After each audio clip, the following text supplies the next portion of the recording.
Hello, everyone. Michael Jordan fans are the best. And today, we've got a great episode for you. We're going to be talking about who is the second greatest of all time because everyone knows it's Michael Jordan. But first, before we get into that, let's welcome the panel. And there's somebody conspicuously missing right now, which is Hoop God. He should be back in soon, but typical Hoop God has some technical difficulties. Um, but uh, yeah, let's welcome the panel. Robin, how are you doing today? You know how I'm doing, man. Shout out to everybody in the chat. Shout out to everybody on the panel, man. I am honored to be here. Shout out to my man Johnny Arnett. You guys know the deal, man. You know Sports and Fitness Rants. You know how we're gonna get it done today, man. I'm interested to see what you guys got to say in the comments, man. Let's roll. Nick, how you doing today? NMB Sports. I'm doing good, man. I think this might be our most contentious episode yet, so it's going to be interesting to see how it goes. All right, and we got Jay Scap Attack. How are you today, sir? What's up, Dart? What's up, panel? What's up, Scap Attackers? Welcome in. And I just want to real quick, Johnny, I've never seen you before, and I didn't see your little super when you welcomed me when we were off cam. So I just want to say this is the first time I've seen you actually, but I'm aware of your work, and it's a pleasure to have you on to share some YouTube screen time with you. Yeah, for sure. And then welcome special guest Johnny Arnett. How are you today, sir? I'm good, man. It's good to meet all of you. Scap, thank you for that. It's good to meet you. Your channel's hilarious, man. You're growing at a fast rate, and people love your stuff. So it's good to see it. Y'all growing at a fast rate. I watched the last two podcasts of this in their entirety, and I had so much fun watching you guys go at it. And so, yeah, excited to be a part of it. That is my beautiful wife in the chat, by the way. And so she's there supporting, so I appreciate it. Oh, awesome. Yeah. Well, thank you very much. Then we've got, sorry, I lost the thing. We've got AOH. How are you today, sir? Good morning, everybody. Happy to be here. I may not articulate terribly well today because I deserve this. It's going to be one of those Sunday fun days. Yeah, cigarettes. You know, that is not a cigarette. I was about to say, come on, Dart. This is self-medication. Rated G for everyone. This show. He's in California. And then we got Hoop God. How are you today, sir? I'm still dealing with these technical difficulties, but good afternoon, panel. Y'all know my slogan, man. It's imperative that we do what? Destroy these narratives. Are you the oldest person on the panel, Hoop God? Or do you just keep pretending that you are with your technical difficulties? I would say in an alternate reality, I'm the oldest on the panel. All right. Well, let's get right into it. Robin, who is the second greatest NBA player of all time and why? Well, listen, I just want to start this off by saying that my top 10 list is way different than most people's top 10 lists. And my reasoning for my top 10 list is much different than a lot of other people's top 10 lists. Most time people traditionally will talk about this player is better than that player or this player is greater than this player, and they rank a traditional 1 through 10. But for me, and I've told this many times, Nick, you guys know, Dar, you guys know, it's about who's worthy to be in that conversation. So for me, I have Michael Jordan number 1. I've told you guys this last week. I've never heard an argument, not one argument that I think is sound for anyone above Michael Jordan. That's me. So when we think about those things, and I talk about a 1 through 10, and I have a number 2 player, for me, it's fluid. These guys that are in the top 10 for me are worthy to be in the conversation. They're worthy enough to be argued against each other. For me, Michael Jordan's the only player that doesn't really have an argument against him being the greatest of all time. People can say what they want. I've never heard an argument. I've never heard one that makes any sense anyways. So if we think about that reality, for me, number 2 all time is not necessarily a strict number 2. Maybe, this guy could be argued against somebody else. So I'm going to go with Wilt Chamberlain. Now, one of the things that really, hit home with me as it relates to Wilt Chamberlain. No, I never watched Wilt Chamberlain play. I'm 43 years old, man. So let's be real here. You study the game. You learn from people. You watch film. You try to take in what you can. And what do? You listen to the people who know more than you do, right? And you take what they say, and then you get your opinions based off of that stuff. So when I think about Wilt Chamberlain, and I think about him when I was growing up, him being mentioned, what I remember is whatever Michael Jordan was doing on the basketball court as far as scoring the basketball goes, it was always an asterisk there. And underneath it would say, after the merger. That's how they always qualified against Wilt Chamberlain. They do this to this day. How many times have you seen some weird stat pop up? and they exclude Will Chamberlain out of it by what do? After the merger, they'll say, right? Or I remember oftentimes Michael Jordan having all these 40, 50-point games, doing this, doing that.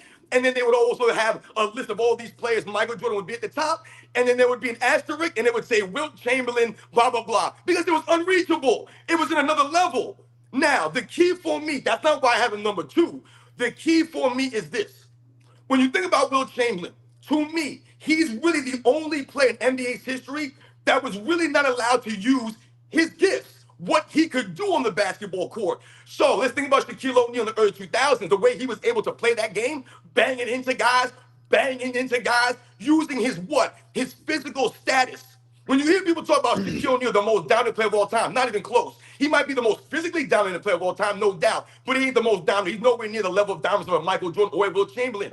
So when you think about Wilt Chamberlain, he was never allowed to use his physical strength, his size at an advantage. Also, we think about the way the game was played in the 60s, right? And in the 50s and the 60s, they were the defenders, they had the advantage, the defensive players. They were allowed to put 2 hands on you, all these things, man. So for me, Wilt Chamberlain could have been a lot greater, and he accomplished a lot of things in his career, even though he was never allowed to use his physical strength and his physical imposition against the players back in them days, man. All right, Nick, what do you got to say? Or if anyone wants to say anything to what Robin said, you can for a minute. I'll just go. AOH, you're muted. Sorry, okay. There's some great videos out there that show how the rules changed over time, and any sort of aggressiveness by the offensive player was an offensive foul back then. I think about how Wilt Chamberlain, with those long arms, supposedly benched 500 or 600 pounds. So I'm just trying to wrap my head around what he could have done if he had adopted a non-finesse game or been allowed to adopt a non-finesse game.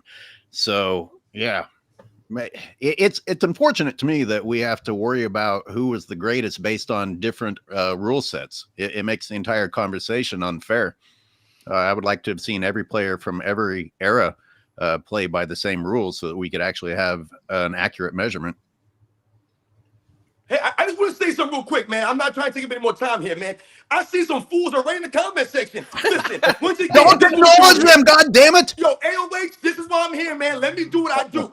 Make them pay. Make them pay. Real quick, when people keep trying to talk about Wilt Chamberlain playing against 6'2" guys and all these short guys, please, listen, we're going to get into it, but just stop. All right. Nick, who is the second greatest of all time to you? And why? Yeah, so I just had my debate with Hoop God, right? And essentially, I don't want to be too redundant, but I have objectively, right, if I remove my gut instinct, my sort of intuition, what have you, and I just be as honest as possible about who has the greatest claim, I've always said MJ has the best resume. He has the best aura. He just dominated in such a way, right, in a certain time that I just think he had in his prime and his peak, right? His run was just so great. He's number one, right? So I've always said objectively, Jordan has the best argument. I just don't see any way around it, right? Statistically, legacy, winning, MVPs, right? All that stuff. He just is what it is. Subjectively, if I'm just watching game film, right? If I'm just watching the game, Larry Bird has always stuck out to me as the most complete player that did the most things at a high level. For my money that I've seen or I've researched or looked into, or just watching the game, right? That's always been my number 2. But something Robin said that I kind of want to say, it's not a hard list, right? So, because I was kind of thinking about this, right? And I also think there's several ways you can kind of look at this, right? I think, legacy and winning wise and being the heart of a team, you can argue Bill Russell. Statistically and metric wise, you could argue Wilt Chamberlain. In terms of being the second coming of Jordan and the closest thing we've seen to that, you could argue Kobe, right? There's just so many ways you could go about this. But for my money, in my opinion, I think Bird played the game and did the most things well, and the intangibles, right? The ice water in his veins, the chip on his shoulder. He was a team player. He could do it all, right? I mean, I've never seen a guy, I think I said this in my debate, the one thing that really sticks out to me about Bird is you look at guys now who get stats, and guys like LeBron and even Jordan to an extent, right? And they have the ball in their hand for maybe 10 plus seconds during a shot clock, or they're obviously getting the ball, and that's where we start. I've never seen a guy off ball and move around and just do things in such a way where the defense is just constantly aware of him. And in a split second, by him moving off the ball and knowing where everyone is, he's still controlling the defense in a way that I've just always found really incredible, right? So, I think he could do the most things well at a high level. As I've always said, Bob Costas at his retirement, right? Only a handful of players have excelled in every facet of the game, right? And Larry Bird was one of them. So that's largely my argument for Bird being the second greatest of all time. All right. Does anyone want to respond to Nick? Otherwise, I'd like to. Go ahead, Dart. All right. For me, I'm gonna make some enemies here. I think now I think Larry Bird should be considered one of the greatest players of all time. Watch But your mouth, I personally think he's wildly overappreciated. Larry Bird. Wildly overappreciated. I'm walking off the set. I still think he's considerable for a top 10 player of all time, and he's still one of the greatest players of all time, one of the most iconic players of all time. But he lost more than his contemporary against Magic Johnson. He still had arguably the greatest front line of all time with the Parrish, Kevin McHale, and him there. And he never was statistically dominant over everyone in the league. He won 3 times. He won 3 MVPs. But I think that a lot of people go, and if you look at the competition that he even faced, wasn't the biggest winner, wasn't the most statistically dominant. He's arguably the most iconic, but he's right up there with Magic Johnson. Real quick, I just want to say, again, if you look at the East at that time, the East was totally stacked compared to the West. It was a total flip of what we've kind of seen in our lifetimes or recent memories since MJ. And then also, in my opinion, right, I think that the Lakers had a little bit more talent overall than the Celtics. I'm not going to say a lot. They both were loaded, right, just how it was at the time. But yeah, I've always considered Bird better than Magic. I think he did more things well than Magic. Again, he maybe did not win as much as the Lakers. I think the Lakers had a little bit of a better, easier path to the finals than the East. And I also think, again, you mentioned the 3 straight MVPs, right? When they were humming and clicking, Larry Bird was the best player for a while there. And I think again, you also bring the intangibles. I think also that's the part of it. But I think the 3 straight MVPs and the 50, 40, 90 and all that stuff, I think Bird is I just think he encapsulates the feeling of basketball to me in many ways. But I think some of the things you said are valid, but I think in context, I think the East was a murderer's row back then compared to the West at the time. Nick, I had something about your first statement. As a Bay Area guy, I gotta pose this out there. You talked about a guy who was constantly running around, and the team had to worry about him even when he doesn't have the ball. Curry, Did you give Curry some yeah, Miller and Ray Allen, absolutely. Absolutely. Steph Curry, without a doubt. Bird off the ball with his passing, right, and other things off the ball, right, was why he was also a threat too. But yeah, absolutely. Shooters that are running baseline screens and things like that, absolutely, right. Like you could bring up Miller and Ray Allen and other guys like that as well. They don't got the IQ of Larry Bird, man. Hey Nick, not to digress. Everything that you said is the reason why I have Larry all time. Not to mention he beat Michael Jordan, right? They love to say that, but that's why I have Bird as the greatest small forward of all time. I just want to touch on something what Nick said about the 50, 40, 90 thing. I've talked about this on my channel. I want people to understand something, man. In the 80s and the 90s, the guys that I grew up watching, they would not necessarily know that they were doing these things. Larry Bird wasn't going back home and be like, yo, I was 50, 40, 90 this season, man. These guys were doing this in the course of winning, in the course of greatness.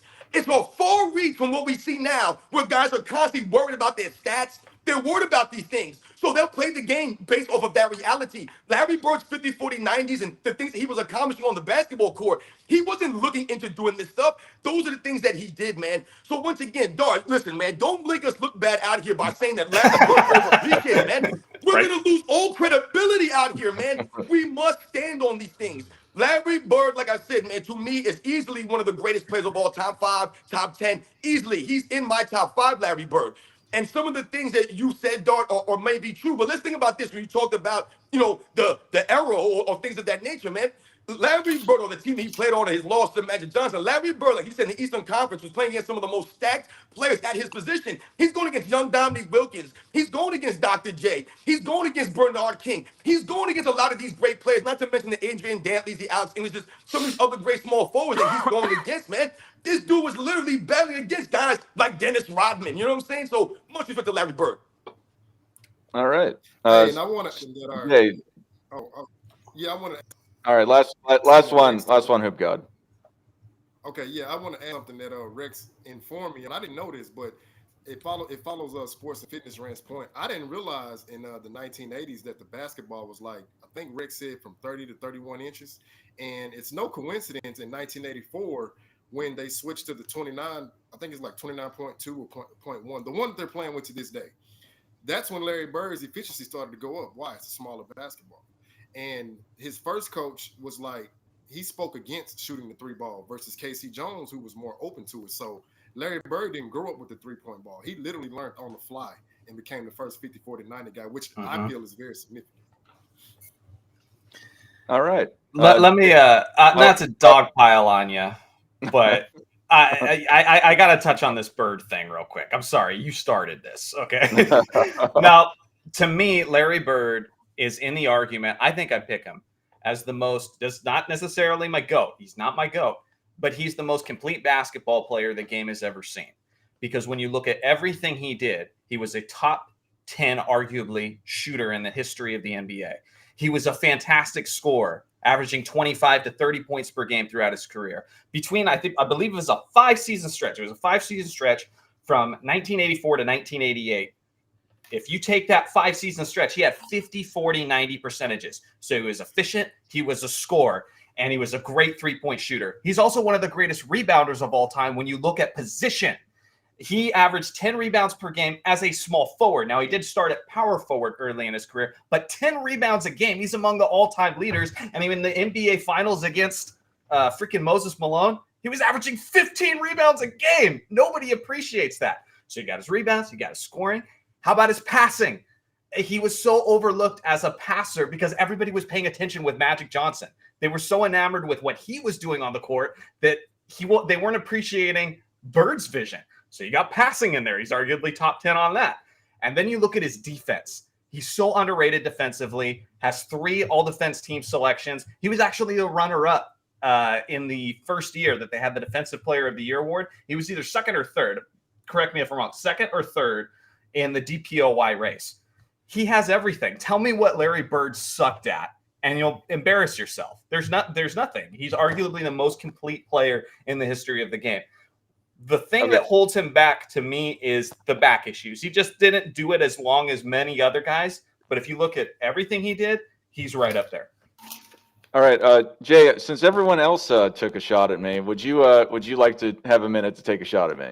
So I also have Bird above Magic in my rankings head to head against them. I have Bird in my top 5 all time. I think his peak is arguably one of the 3 to 4 best peaks we've ever seen. Longevity is certainly the one thing that kind of holds him back. But Magic, remember, he only played 12 full seasons as well. So like the longevity thing isn't really chiming in for Magic. The only one advantage really, and look, I am a rings guy. I do value winning in championships. The only thing that maybe you can give Magic the check on is that he won the 5 championships to Bird's 3. But again, it's been mentioned in here, the gauntlet of the Eastern Conference at that stage, it was unparalleled compared to the West at the time. Go and check out Magic Johnson's his pathways to get into the NBA Finals. And he had, 3 or 4 of the easiest runs in NBA history to get into an NBA Finals when you look at the teams he faced during his conference run-up, while Bird was playing a murderer's row in the East. And then finally, look, Kareem Abdul-Jabbar might not be mentioned by anybody here, but he is arguably the second best player ever. He has a case at least.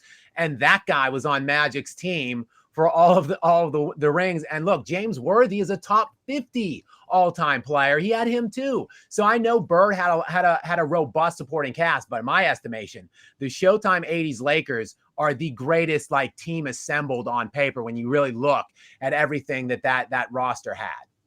Yeah, and I will say I think Kareem on paper, kind of like on paper, I think Kareem might be probably the next best argument on paper. From high school to when he retired, like really nothing he didn't do or win at a high level. Let's just moving forward, let's have everyone do a 1-minute response to whoever says somebody's second. I think that'll flow better. But I also want to defend myself real fast, just real quickly, is that for me, I look at stats because they vary over time. The 80s stats look different than the 90s or the 60s or the 50s and 40s. To me, when I look at 15 rebounds a game or the scoring, I think that Larry Bird is one of the best players of all time, and I think he's a top 10 greatest player of all time. You know, shoot me for it, I guess. But just to the point of it is that, the point of it is I think he's an all-time great. I just don't think he's close to the GOAT. Anyway, Jay, who is the second greatest player of all time and why? Well, Dart, we're talking second because we all agree Michael Jordan is one, and that's because, for all intents and purposes, he has a perfect resume. He really has no flaw. Every other player in NBA history, and while a handful do provide us with great cases, they all also have flaws. So you can kind of pick and critique at every case other than Jordan in my estimation. And what we're doing right now in this at least opening segment is making our case. Therefore, the reason I think it's Kobe, and it's easily Kobe, is because for over a 10-year span of his time in the NBA at his prime, over a 10-year span, he was by far the best offensive weapon in basketball. Not just the best contemporary weapon, arguably the greatest offensive player ever. To me, I put Jordan, Wilt, and Kobe. Those are the only three names in consideration for my money. But when you look at what Kobe did at the time that he did it, for Kobe's entire 20-year span, average nightly NBA scoring was 97 points per game.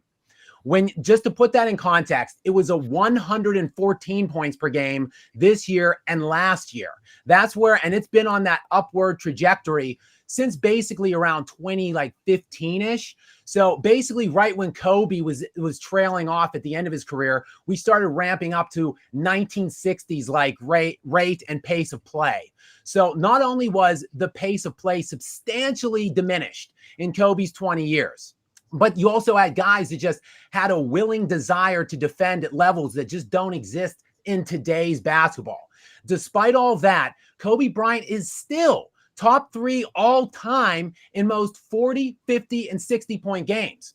So we're talking about, again, a top 3 all-time historical scorer who had 12 All-NBA defensive team selections, 9 first-team selections, which is tied for most ever with Kevin Garnett, Gary Payton, and Michael Jordan. So we're talking about an elite full-court player that did it on both ends for an extraordinarily long stretch of time. Yes, his peak did not quite extend as long as like maybe Kareem or LeBron. He didn't have the longevity because he popped his Achilles at 34 years of age. But for about a 13 to 14 year span, this guy was the best offensive threat possibly in league history, playing elite, like league best level defense for the guard position.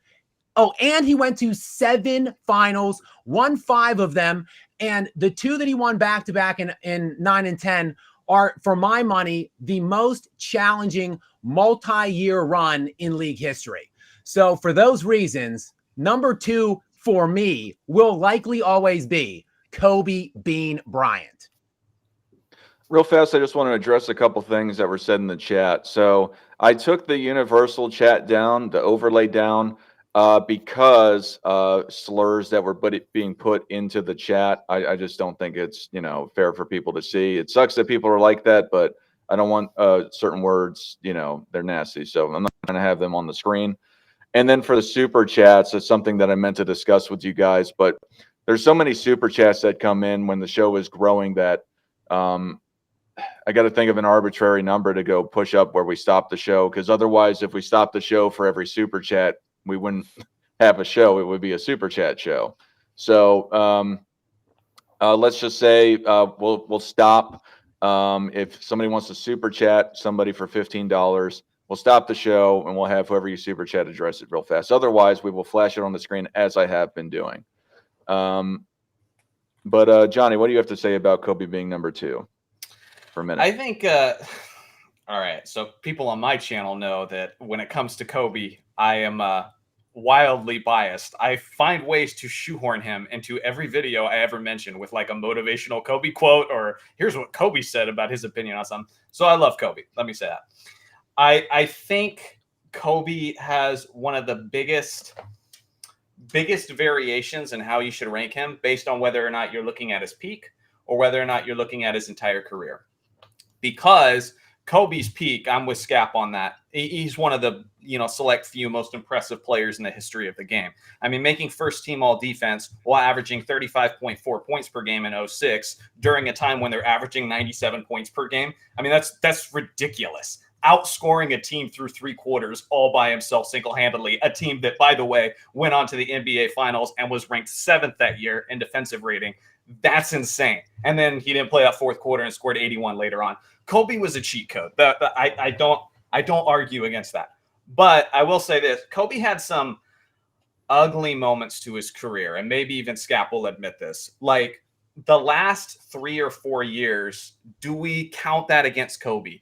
Because that was rough. His body was breaking down. He tore his rotator cuff. He busted his kneecap. Obviously, there was the Achilles. He was great up until the Achilles. But those few years after that, he was the most inefficient shooter in the entire league. And it's like, I love Kobe. So part of me just wants to like disregard that. But that is pretty brutal. The other thing that I think that people usually don't mention is if you're going to hold the 2011 finals against LeBron James, which you should. I mean, that was a stain on his legacy for sure. But if you're going to do that, you should probably do the same thing to a certain degree for Kobe for the 2004 NBA Finals. I watched that finals live, and as I was watching it, before I could ever hear what anyone was saying or the narratives, I felt like Kobe's trying to go for the finals MVP, and he's shooting us in the foot. Like, as a Lakers fan, I was watching that. Johnny, there's supposed to be a minute, so. My bad. But yes, I was going to mention the stats, but you get it. So anyway, go ahead, Scott. We'll go back to Kobe otherwise, yeah. Yeah, definitively the last 3 years, in my estimation, look, Kobe was pushing in his age 34 season. That was his 17th season, though. At that point, I think he ruptured the Achilles with 3 or 4 games remaining in the regular season. He ended up that year, Kobe Bryant in his 17th season, scored more points than LeBron James that year, and averaged more points per game than LeBron James that year, in a year that LeBron James won league MVP at the age of 28. So that's what level Kobe was still playing in his 17th season. But look, after the Achilles rupture, he never got back. He played 6 games, I think, the following year, like 19 games the next year, and then he limped through 60-some games for his final season before he retired. So yeah, I don't count those last 3 years. But when you look at the 17 seasons aren't a small sample size. Like if you take the year from when Kobe became a starter in his second or third year from to the Achilles rupture, he played more games than he played more games than Michael Jordan, than Larry Bird, than Magic Johnson. Like that wasn't a small sample size, what we did see before the Achilles rupture. I still think it was enough to get Kobe over every other player ever other than Jordan. And yes, I admit the 2004 and Kobe had other stains, other negatives. That's why I started my dissertation on Kobe with the fact that everybody has things that you can pick and choose against them. Kobe is no different. But to me, Kobe did enough otherwise to clear everybody else other than Michael. Good take. AOH, what do you got to say? I don't care. I don't. I get no pleasure sitting around trying to move pieces around and figure out who is higher on my list. I either liked them and enjoyed watching them or I didn't. I really don't care. And I thought about like acting like a basketball guru and coming up with all my stats about why I chose. And you know what? I don't want to be a conformist puppet because this is what the media has done. They have told us that it should be important to us. And that's why we're having these ridiculous conversations about LeBron James. LeBron James doesn't deserve to be in the conversation at all. I mean, he's an embarrassment to the sport. He's Hey, wait, an embarrassment to adult men. You can't have someone like that in a GOAT debate unless the media told you that it was a debate to have. I mean, wait, this is supposed to be about Kobe. No, it's not. You're supposed to be asking me about the top people. No. I never even got to say my opening line. Oh no, it was supposed to be for you about responding to Scap about Kobe. Oh man, I mean, I just Scap, thought, you know what? Do you know by now that I wasn't a Kobe fan? I appreciate him as a competitor, miles ahead of LeBron James. But while Kobe was playing, I rooted against him, so I had a very, very scrutinous eye on him, which probably was, to an extent, made me try not to see the good things too. Admittedly, I appreciate Kobe for the way Kobe played. And the more we deal with these divas now, the more we appreciate everybody before. Like, I appreciate Kobe more now than I ever would have if these guys weren't such embarrassments. We all appreciate Jordan even more because of the way these guys act now. And we were talking about Bird. And you know what? I think that the GOAT debate is changing for some of us nostalgic guys to how people compose themselves more so than whether or not they had the most rebounds, the most assists, et cetera, et cetera. I mean, Bird, one of the greatest things about Bird was his composure. I mean, man, that guy was not afraid. He was not afraid. And that he's not a physically intimidating looking man. And he's going out there against these athletes and telling them what he's going to do to them. And then he does it. I mean, that is inspirational. That's worth telling stories about. And for those reasons, I would move people up a list even more than their stats or their championships. By the way, it was really interesting, Johnny Arnett, that you mentioned people were so obsessed with Magic's passing that they didn't really acknowledge Bird's. Is that true? I mean, maybe it was downplayed, but one of the things I remember the most about Bird was his nutty passing, his court vision. If people aren't crediting Bird for his passing, I'll be... Huh? You were old enough to see it, though, right? Well, but I feel like it was in documentaries and Larry Bird specials. I don't know. Do you guys really don't think about Larry Bird and his passing? I do. Yeah. If Magic wasn't there, he'd be the best passer in the league. Let me put it that way. It's kind of like the same way where people might not think as positively of Kobe because of the existence of Michael Jordan. I'm not downplaying his passing ability. I'm just saying he doesn't get to put that on his resume that he was the best passer in the league or something like that because everybody was so enamored by Magic. But again, that's through the eye test. I'm not going to say that's an objective truth. That was my impression. That was my dad's impression. So Bird is the greatest passing forward ever out of all the forwards. I haven't seen one that could pass better than him. Hoop God, what do you got? Hoop God, I know you got that you may have a similar take, but do you want to add anything to what Scap said? Yeah, I just wanted to follow up. So when you actually go back and look at Kobe's career, you see that it intertwined with Michael Jordan and then also LeBron James. And I don't honestly think we didn't really get a chance to see Kobe like either benefit from LeBron's era or benefit from the MJ era. And the reason why I'm saying that is because coming up as a youngster, of course, we know he had to play behind who? Nick Van Exel and Eddie Jones. So that's where I believe that work ethic that was already in him, it just got like catapulted up to an astonishing level because he knew he had to outwork those guys to ultimately prove himself. And then if you get to the 2000 finals, like not saying anybody in this panel said this, but they always speak on his efficiency. I'm like, okay, well, let's factor this into the equation. How would you shoot the ball on a bummed ankle that a team strategically targeted you to try to take you out of the series? But I said, I find it very astonishing that they just ignored that he shot 80% from the field in that game 4 when Shaq fouled out and he just tapped it on the side and said, hey, don't worry about it. I got you, big fella. It's like that unshakable confidence that we didn't get to see enough on full display. Fast forward, 2013, now we're in the analytical era. Everybody's shooting the long ball. Well, Kobe Bryant's effective field goal percentage was 50.4 before he got injured. So that's why when you go back and you just actually get the research and the facts, I believe Kobe would have did just fine in the LeBron era with more time, more training, and all the amenities that LeBron and everybody in his era has benefited from. Sorry, I went over on that. Right. Try to keep it within 60 seconds. I'm sorry. Robin, you got anything to add about Kobe? Of course course I do, man. While I was talking, I'm gonna say something too. Listen, I appreciate what Scap is saying, man. I got Kobe Bryant third all time on my list, man. So obviously I respect what Kobe Bryant did, man. And everything that Scap said was on the money, man. And I listened to what you guys added and, maybe, pushed back against. But the thing with Kobe Bryant, to me, that it's like one of these things. I feel like Kobe Bryant, he's being appreciated more. And a lot of people try to say, oh, since Kobe Bryant died, all of a sudden he's in the GOAT debate. That's not the case here. What you appreciate more, why you appreciate Kobe Bryant more, is what Hukai was alluding to, man. Look at the nonsense we're witnessing over the last 10 seasons in the NBA, man. It's an absolute joke, man. So once again, you start to appreciate what? The guys from the past eras now. What do you notice right now? Everyone taking LeBron James out their top 5 all of a sudden, or people making moves. Like you said, maybe AOH, you said maybe you would move a guy up or something based off of how you remembered him, right? It's how you remember that they played the game, how they made you feel. And in that regard, Kobe Bryant, man, can't really be matched by anybody as far as the competitive fire that he showed, the effort he gave. Like you said, Scab, he ran himself physically into the ground. Physically ran himself into the ground. Why? Because he was a competitor trying to win, man. My biggest knock on Kobe Bryant, why I would say he would never be close to a Michael Jordan, or he has no argument for Michael Jordan, is when we think about the two-way play. And I agree with Scab. I think it's Michael Jordan, Wilt Chamberlain, maybe Kareem Abdul-Jabbar, Kobe Bryant. These are really the greatest two-way plays you can argue of all time, man.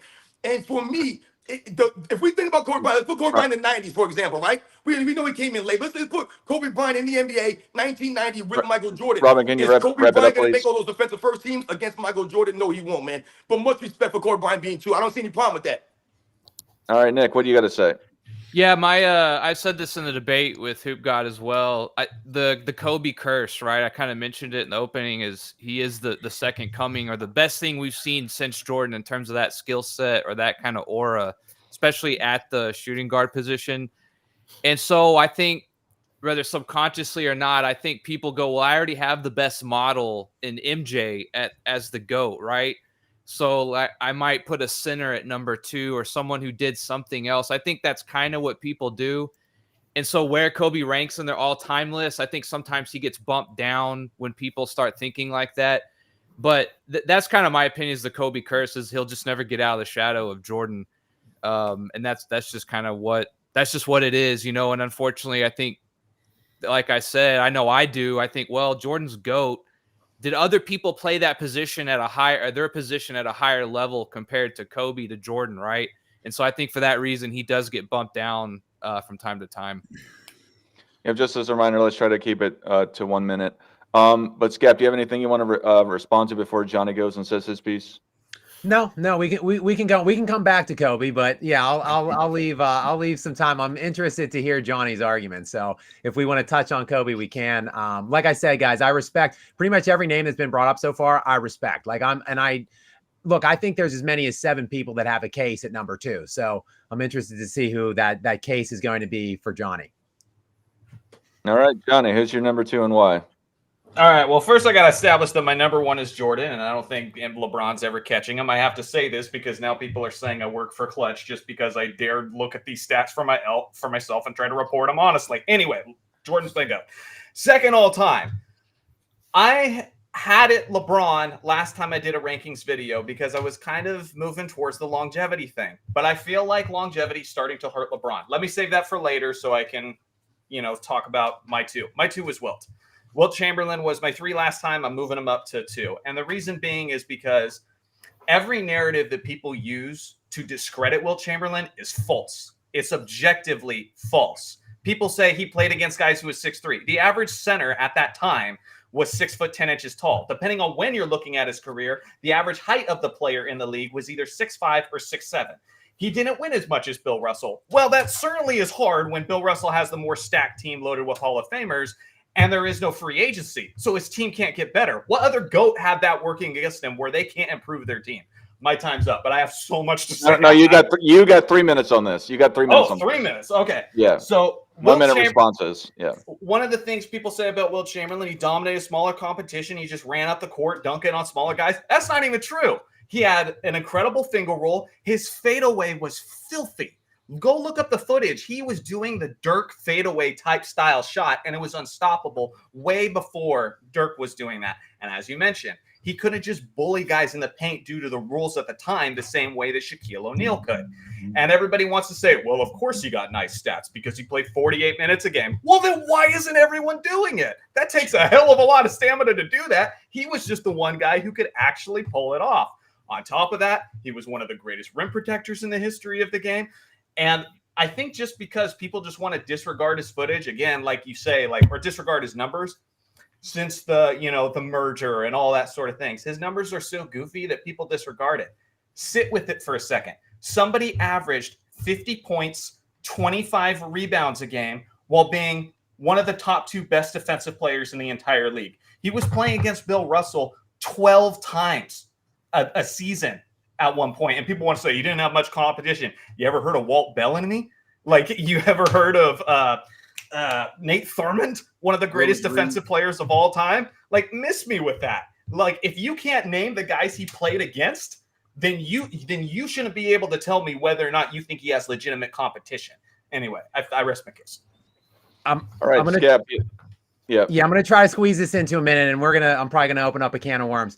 I've got Wilt in my top 10 undeniably, but I don't have Wilt in my top 5. And I'm not rejecting his stats. I'm not rejecting the premise of his individual dominance. I think he is the most individually dominant player in NBA history. But some of the things I hold against LeBron, I have to hold against Wilt too. And I'm not just a stone cold, black and white ring counter. Okay, for instance, Hakeem Olajuwon only has 2 rings, but at his peak, Hakeem Olajuwon has a conversation in my estimation to be top 3 or 4 all time in terms of peak, and he's a fixture in my top 10. But for Wilt, you only won 2. I understand the Celtics. I understand what the roster entailed back then. I understand what Russell presented, but you won 2. One of them being with the super mega team of the Lakers, which still has the second highest differential ever, which had Gail Goodrich and the late great Jerry West. That's one of your 2. I just can't. Rant, sports and fitness, I see you foaming at the mouth, so go ahead. But this is my take on Wilt. I'm sorry. He's the most dominant individual, but he's not going above other guys that were more prolific winners. All right. Robin, you want to go since it looks like you got something on the tip of your tongue? Yeah, well, listen, man, I love you, Scott, man. I really do. I really enjoyed this stuff on Sunday with you guys, man. I'm learning a lot. Listen, this is the thing with Will Chamberlain, and Johnny, you said a lot of the same things that I started off this live talking about Will Chamberlain about, man. The winning. Let's just knock this winning thing out the way. Can someone name me the other player that was winning in the 60s? I'm waiting for someone. I keep hearing Will Chamberlain didn't win. And I'm not saying you, Scott. I'm not saying you, man. But when people like Johnny was saying these narratives, who the hell else was winning? Literally, Will Chamberlain and Bob Pettit are the only dudes to win during the Bill Russell's run. Also, Will Chamberlain's the only player to beat Bill Russell after winning 8 in a row. He was the only team that could beat them. Was Will Chamberlain's team. It doesn't add up to me. You mentioned the Lakers and the stacked players that they had. They were playing against the New York Knicks with 6 Hall of Famers on it, man. They beat great teams to win those titles. They weren't playing against the 2020 Miami Heat. So don't ever put LeBron James and Will Chamberlain in the same sentence, Scab. You know better than that, man. I think, though, with just real quick, this won't take a minute. With LeBron, I do hear from the jock sniffers or the Bron sexuals or whatever you want to hear. I do hear some excuses flying around that, quite frankly, yes, some of the excuse, the KD Golden State Warriors team, okay, yeah, sure, maybe you shouldn't have beaten those teams, LeBron, but you played 21 years, you had other opportunities to win other championships. Otherwise, in my estimation, if we're talking second all-time greatest player ever, the individually most dominant player ever, in my opinion, should have found a way to slide more than 2 championships in throughout the course of his entire career. And that's just my opinion. Nick, what do you got to say? Yeah, unfortunately, the winning is held against Wilt a little bit there. I mean, that's probably why I don't have him a little higher. I said in the beginning, statistically speaking, Wilt is got to be next in line, right? It's just, but his playoff numbers dip a little bit. Again, I think the postseason success, it's just it's like Jerry West, right? If Jerry West wins, 2-3 more rings, he gets propelled into top 20, top 15 on everyone's list, right? So it's just unfortunate, right? It's just kind of the way it is. But statistically speaking, metrics on paper, Wilt Chamberlain is an absolute monster. I've always called him the biggest freak the NBA has ever seen. And don't forget, Wilt Chamberlain at 7 foot, whatever he was, benched 400 or 500 pounds, ran a 10-second 100-meter dash at Kansas. Like, these guys were athletes. I agree with Johnny on the whole athlete thing, right? Bill Russell and Wilt Chamberlain ran track, and they were considered. I mean, Bill Russell one time was one of the best in the world, and you got Wilt Chamberlain out here 7'2", running 10-second 100-meter dashes. Like, that is just a scary proposal to have to think about and deal with. So I wanted to add about the Wilt Chamberlain thing. So he's the most statistically dominant player of all time. But to what Scap is saying, his entire career he had great teams. They just weren't able to get over the edge of the Boston Celtics.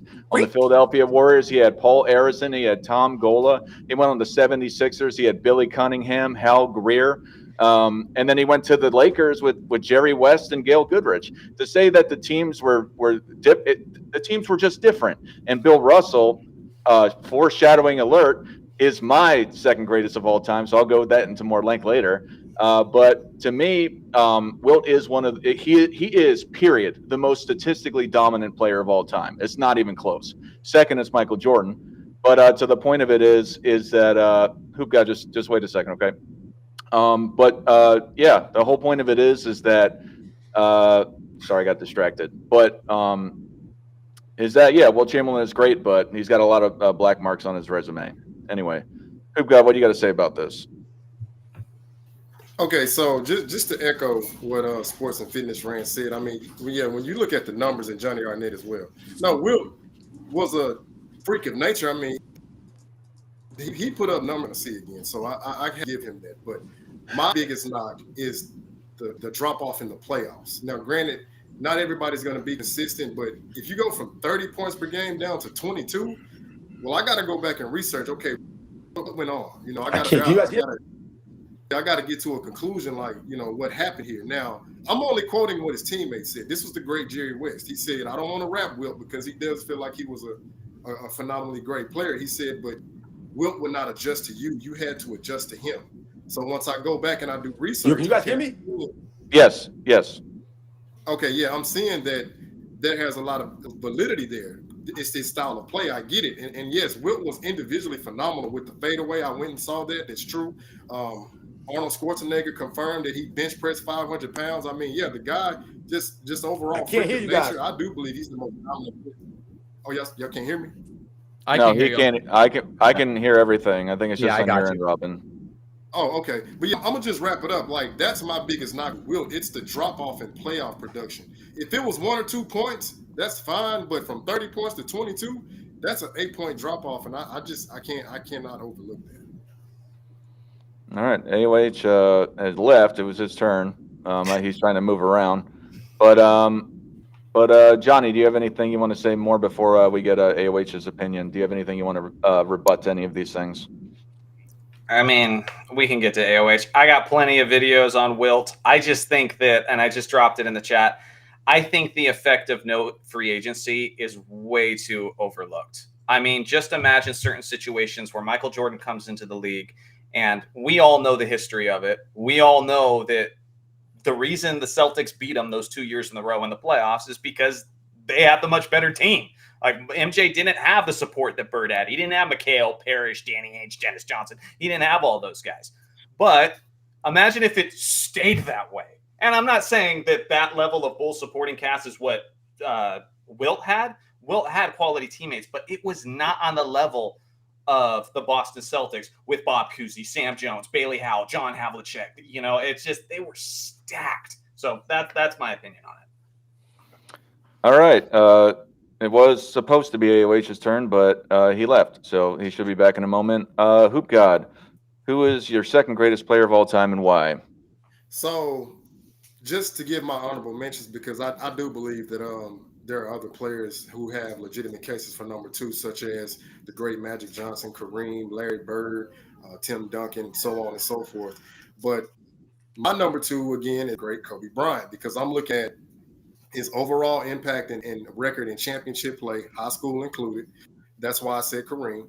And then I'm looking at your playoff production and degree of difficulty, versus the comp in the field, which Kobe beat the most 50-win teams, and they were over 80% of those 50-win teams had 50 wins. I'm looking at that as well, the number 1 defenses, and then your great two-way ability. And when I come to that conclusion, I'm looking, Kobe Bryant not only led the league in scoring, being an all-league defender, but he's only the second player besides Michael Jordan to average 30 points per game and still be an all-league defender. And I got this from Scap. He led the entire playoffs in scoring 3 consecutive seasons while being an all-league defender at his position. And then, of course, leading his team to back-to-back championships without a top 75 teammate. Now, yes, I can be objective. 2004, I do hold Kobe Bryant responsible for that, because I felt like there were times where he was being a little bit immature. Yeah, I know him and the Shaq had their whole issues going on, but still, you gotta be able to put that to side and wait for the team. So yes, I will also hold 2004 against Kobe Bryant. Yes, I will. But I also will give 2010. I would say that, to me, made up for 2004 and 2008. Why? Because he played like Larry Bird, to quote what Nick said earlier. It wasn't about his scoring.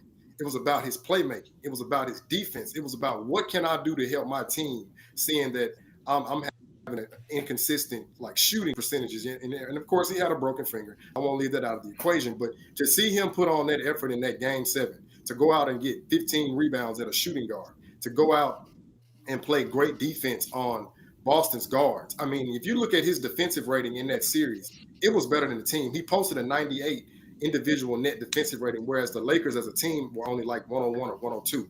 So when I see all of that, and then I see how he was the X factor in the 2008 Olympic Dream Team, because they couldn't get the gold. They kept receiving bronze. I'm going to say that again. You don't win the bronze. You receive a bronze medal. There's a reason why Coach K had to go get Kobe Bryant and say, I need you to lead this team. What does Kobe say? Coach, I want to guard the other team's best perimeter player. What is that telling me? Okay, that's the Bill Russell mentality. That's the Michael Jordan mentality. That's that Tim Duncan mentality. How can I help this team win? So when I see how Kobe Bryant sacrifices his offensive game for the impact of the team, I can't ignore that. Not to mention he has 2 scoring titles. Not to mention he has the most points scored as a 2 guard. Not to mention that he also has more all defensive selections over any other guard in NBA history. So that's my reason for having Kobe Bryant number 2. I could go on, but unfortunately, Dart only gave me 3 minutes. let me just tag on real quick to that 2010 finals that is absolutely ridiculously underappreciated in my estimation. The Lakers played 4 50+ win teams in the playoffs that run. There's only I believe 5 teams in NBA history that played 50-win opponents at every stage of a postseason. Kobe was involved in 3 of them.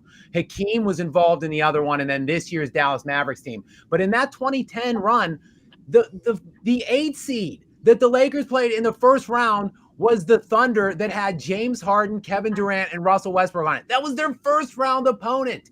Kobe then gets all the way into the finals with that aforementioned broken finger against that super team Celtics squad that eliminated MVP LeBron James and forced LeBron to crawl on his hands and knees to Miami. Kobe got that team, and I see people be critical of him for his offense in that. Look, Kobe led both teams by 10 points per game in that 7-game series. He had 10 more points per game than Pau Gasol, 10 more points than the leading scorer on the Celtics with the broken finger and all the things he did defensively and rebounding as well. So I just wanted to add that in on top of what Hoop God said. All right. Johnny, what do you got to say? What do you got to say about this? Yeah, so I want to tack on that just Kobe 2010 because I agree. Although I acknowledge the twilight of his career, 2004 NBA Finals, I just want to destroy this myth as you guys talk about this critical. He was 6 of 24 in Game 7 of the NBA Finals because this context is ignored. A lot of young kids never watched that game. Though that rivalry between the Lakers and Celtics was determined by the physicality. We weren't ready for that Celtics team until we got Ron Artest. And it was banging on the boards. We missed Andrew Bynum in 2008. It was physical. The refs put away their whistles in Game 7 of the 2010 NBA Finals. So get this. Yes, Kobe shot 6 of 24, and he had like a bazillion rebounds. But along with that, Paul Pierce was 5 of 15. Ray Allen was 3 of 14. You had Pau Gasol. Pau Gasol was 6 of 16. Metta World Peace was 7 of 18. Andrew Bynum was 1 of 5. And Lamar Odom was 3 of 8. They all shot like crap because it was one of the most physical basketball games ever played in the NBA Finals. Just go back and watch it. And that's because refs put their whistle away. So to put that against Kobe and act like he just totally failed in the moment, if you're going to do that, you got to knock all of those players' legacies for that same reason. Real quick, I think the final score of that game, I think off the top of my head, was 83-79, I want to say, was the final. Yep. And people that bring up the 6 of 24, hey, Kobe led both teams in scoring for that game. He led both teams in scoring in the fourth quarter for that game. He still found a way because Kobe Bryant was a winner. That's why he's my number 2. And the Lakers were also up when Ron Artest hit the shot because somehow that keeps getting left out of translation. Like they weren't down, they were up. And Kobe got doubled, and he did what you do naturally: get the ball to the open man. Ron Artest hits the shots. That's the dagger. So I just wanted to put that in there too. Hey, wait, what do you got to say about this? I see you working out over there. Kobe. I can't sit. Kobe again. Stop asking him. You don't have to. If you don't want to comment, you don't got to comment. It's just an option. Well, it's interesting how one of the arguments for LeBron James is centered around his longevity. And I was just thinking the way that we appreciate people for their character, I'm more tempted to put guys in the GOAT debate that ran themselves into the ground, like a Kobe did, like a Larry Bird did. Michael Jordan tried to, but the guy was inhuman. I mean, arguing with the franchise to come back from an injury, not sleeping, playing golf, and then going and playing. I mean, that guy, I don't know what he's made out of. But he was willing to run himself into the ground. Apparently, Kobe was willing to run himself into the ground. Larry Bird ran himself into the ground and had the grace to say, hey, don't give me that money. I don't deserve it. I'm not going to be able to perform for you. Those guys had shorter careers. I mean, Kobe's was fairly long, but that's better. Show me a warrior fighting his ass off during his time on the battlefield. I don't want to see these guys that fucking tippy toe for 30 goddamn years in the NBA. Why is that something commendable? It's not. Run yourself into the ground. You're a pro athlete. Do the most you can while you can and entertain the people that are paying your salaries. I put those guys above LeBron based on that alone. Gotcha. For me with Kobe, I don't have him number 2. I've recently put him number 5, but I've had him out of my top 10 before. So again, I'm a Tim Duncan guy. Tim Duncan, after Michael Jordan, was my favorite player growing up. I liked his style, not in respect to it being flashy, but that he was a no BS guy, that he was a great guy, and he didn't have to get in your face about it in respect to it being on camera. But in respect to how great Kobe was, I had him at number 5, and I think the biggest thing that speaks to his greatness is his cultural dominance, his icon that took over the league, and even growing so more after his death. AOH, when you're on a sidebar, if you could mute yourself when you're going away, there's just a lot of clacking and stuff. But long story short is that I think that Kobe's greatness really transcends with his icon, what he was able to provide to the NBA and his entertainment value. Robin, what do you guys say about this? I'm gonna say about Kobe, man. I love Kobe, man. I ain't got nothing to say. You guys have been knocking it down. What I want to say is I want to rebut some people in the chat. So I said earlier the Knicks had 6 Hall of Famers. I said that, and someone asked me, name the Hall of Famers. I'll name the Hall of Famers for you, man. We have Walt Clyde Frazier, Hall of Famer. You have Willis Reed, Hall of Famer. Jerry Lucas, Hall of Famer. Earl the Pearl Monroe, Hall of Famer. Dave LaBush and Bill Bradley. That's 6 Hall of Famers right there, man. I named 6 Hall of Famers. You guys don't know the game of basketball, man. You fools in the chats, man. You think I just say things and say them? Remember, I don't write stuff down. around. I don't pre-record my videos. I don't edit my videos. I know what I'm talking about. I grew up in New York, man. So that's the facts right there. And also, people were trying to tear me in the comments for backing Wilt Chamberlain but not backing LeBron James. Are you kidding me right now? When did Wilt Chamberlain stack a team together and then falter in the NBA Finals? I don't remember him ever doing this.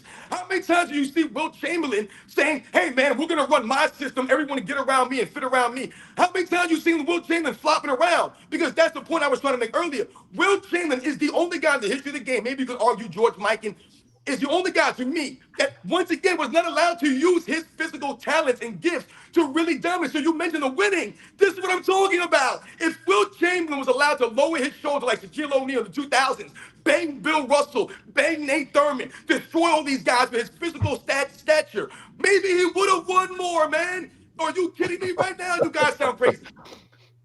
All right, Nick, do you have anything to add more to Kobe or?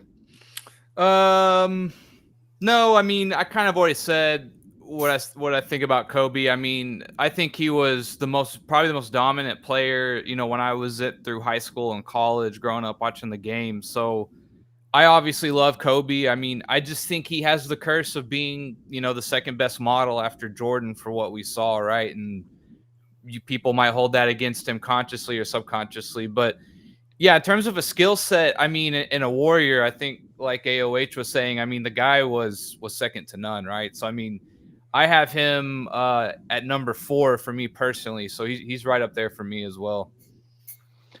All right. Do you have anything you want to say about this, Hoop God, in a minute?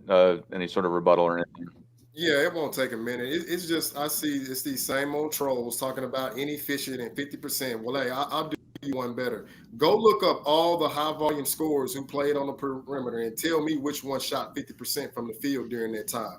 And just for comparison, the great Ray Allen, and I've never heard anybody say that he was inefficient, yada, yada, yada. Well, guess what his career field goal percentage was? 45.4. Not even a percentage higher than Kobe Bryant. That's why when I see these guys in the comments, I can tell they don't even know the game of basketball. They don't even understand that was the dead ball era, and nobody shot high efficiency outside of Steve Nash, who only attempted 11 to 12 shots per game. Because all the guys who average anywhere from 14 and higher weren't even close to 50%. So I just let them continue to show how much they don't know about the game of basketball. So I would usually go to AOH, but I have an idea what he's going to say. So I think that's a good last one to do. Wait, do you not agree? I think it's a good closer. No, I have something to pose to Scap. Did you think it was weird that, personally, as someone who had his fill of Kobe, when Kobe died, I thought that they were going to elevate him to God status, and like his death was actually going to help his legend. And they really did kind of sweep him under the rug. It's like, we're not going to even talk about him anymore because of, I mean, now he's gone. We don't feel the need to. I thought that was not the direction I thought they were going to go. Did you see that coming? No, and I think you're right, honestly. It's a good point because there are a lot of dreadful and egregious takes swirling out there about Kobe Bryant that annoy the ever-loving hell out of me. But I do see a lot that, Kobe didn't exist before he died. He wasn't in anyone's, GOAT conversation. He wasn't thought of as a top 2 or 3 player before he died. That's completely false. If anything, you're false. Right. It's gone in the opposite direction. For whatever reason, now people diminish him and tarnish him even more now. So, and that's just one other little critique or negative thing that people can bring up and say, oh, well, it's only because he died, you put him there. It's actually the reverse. All right. Let me get into my second greatest of all time, which I've already told everyone. It's Bill Russell. To me, I don't think it's close. The next guy I have is George Mikan, but why I have Bill Russell number 2, and just to explain what I look at is to explain greatness, is individual statistical dominance. The most individually statistical dominant person was Wilt Chamberlain. The most dominant winner of all time was Bill Russell, particularly as a leader of a team. And then the most iconic and influential person is Michael Jordan. The total package is Michael Jordan altogether. He's second, third, and 1. All the other guys are in all different locations. George Mikan is another story. I can go. Y'all can jump on me later about George Mikan, but Bill Russell, 11 NBA championships, He went and he influenced rule changes with the offensive basket interference in 1957. He's integral for the entirety of, or he's largely credited for being with the Boston Celtics, integrating what is known as the fast break offense. In my opinion, the greatest offense of all time. Even though it's as simple as just going out in transition and being able to outrun the guy. They won 11 NBA championships in 13 seasons that he played there. He won 4 rebounding titles. Some of them kept coming against Wilt Chamberlain.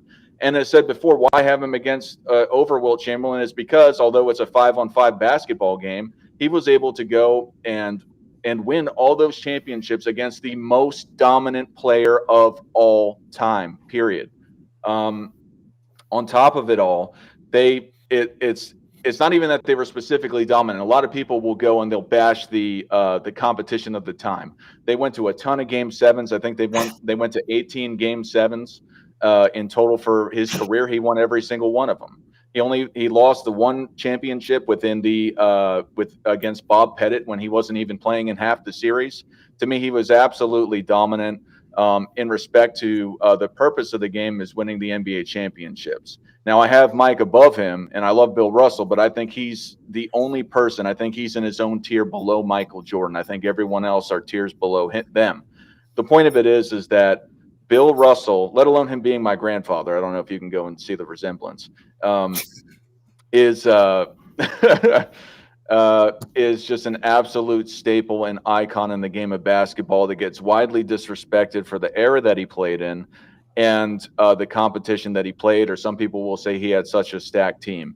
But going to so many game sevens and doing all doing all of that, to me, doesn't seem to carry the same aspects of what a lot of people critique him with. Anyway, that's all I got to say about Bill Russell. Robin, you want to respond? Oh man, God, you guys are killing me today, man. Goodness gracious. I love this show today, though, because like you said, we all have different opinions on this. But what did I tell you guys in the start? My top 10 list is Michael Jordan, and 2 through 10 is fluid, man. I respect everyone's name that we brought up today here as far as who they believe is number 2 all time. I got a lot of respect for Kobe Bryant. I got a lot of respect for Bill Russell, Larry Bird. I respect these guys, man. And when we think about Bill Russell, once again, you can say that Bill Russell, if you told me Bill Russell was the greatest of all time, I'm not going to argue that. I don't believe that he is, and I don't think there's an argument for it, but I don't have any problem with that because it's Bill Russell, man. So everything you said, Darty, you're on the money with this stuff. You know what you're talking about as far as Bill Russell, man. The one thing I have to keep stressing this, man, we lose sight of this stuff, man. The winning and the teammates of Bill Russell, man, they're getting shortchanged here, man. We're not shortchanging Bill Russell. We're shortchanging Sam Jones. We're shortchanging Tommy Heinsohn and Bill Sharman and Bob Cousy, who you love, Dart. We're shortchanging them. Real briefly, I know I'm done. Hold on. When we think about Sam Jones, you can make an argument that he should have won 3 straight Finals MVPs if they gave that award out. You can argue that. People can argue those things. Sam Jones, the game 7 you mentioned, that was largely in part due to also guys like Sam Jones hitting key baskets, man. Wilt Chamberlain's guard play, the teams that he played on, they could not match the guard play of Sam Jones and Bob Cousy and Bill Sharman, these guys, man. So that's what we must remember, man. All right. Nick, what do you got to say? Yeah, I mean, this is I think you saw me in the comments the other day, like you're kind of going more by the definition of greatness and legacy, and for sure Bill Russell and Mike and greatness is the word.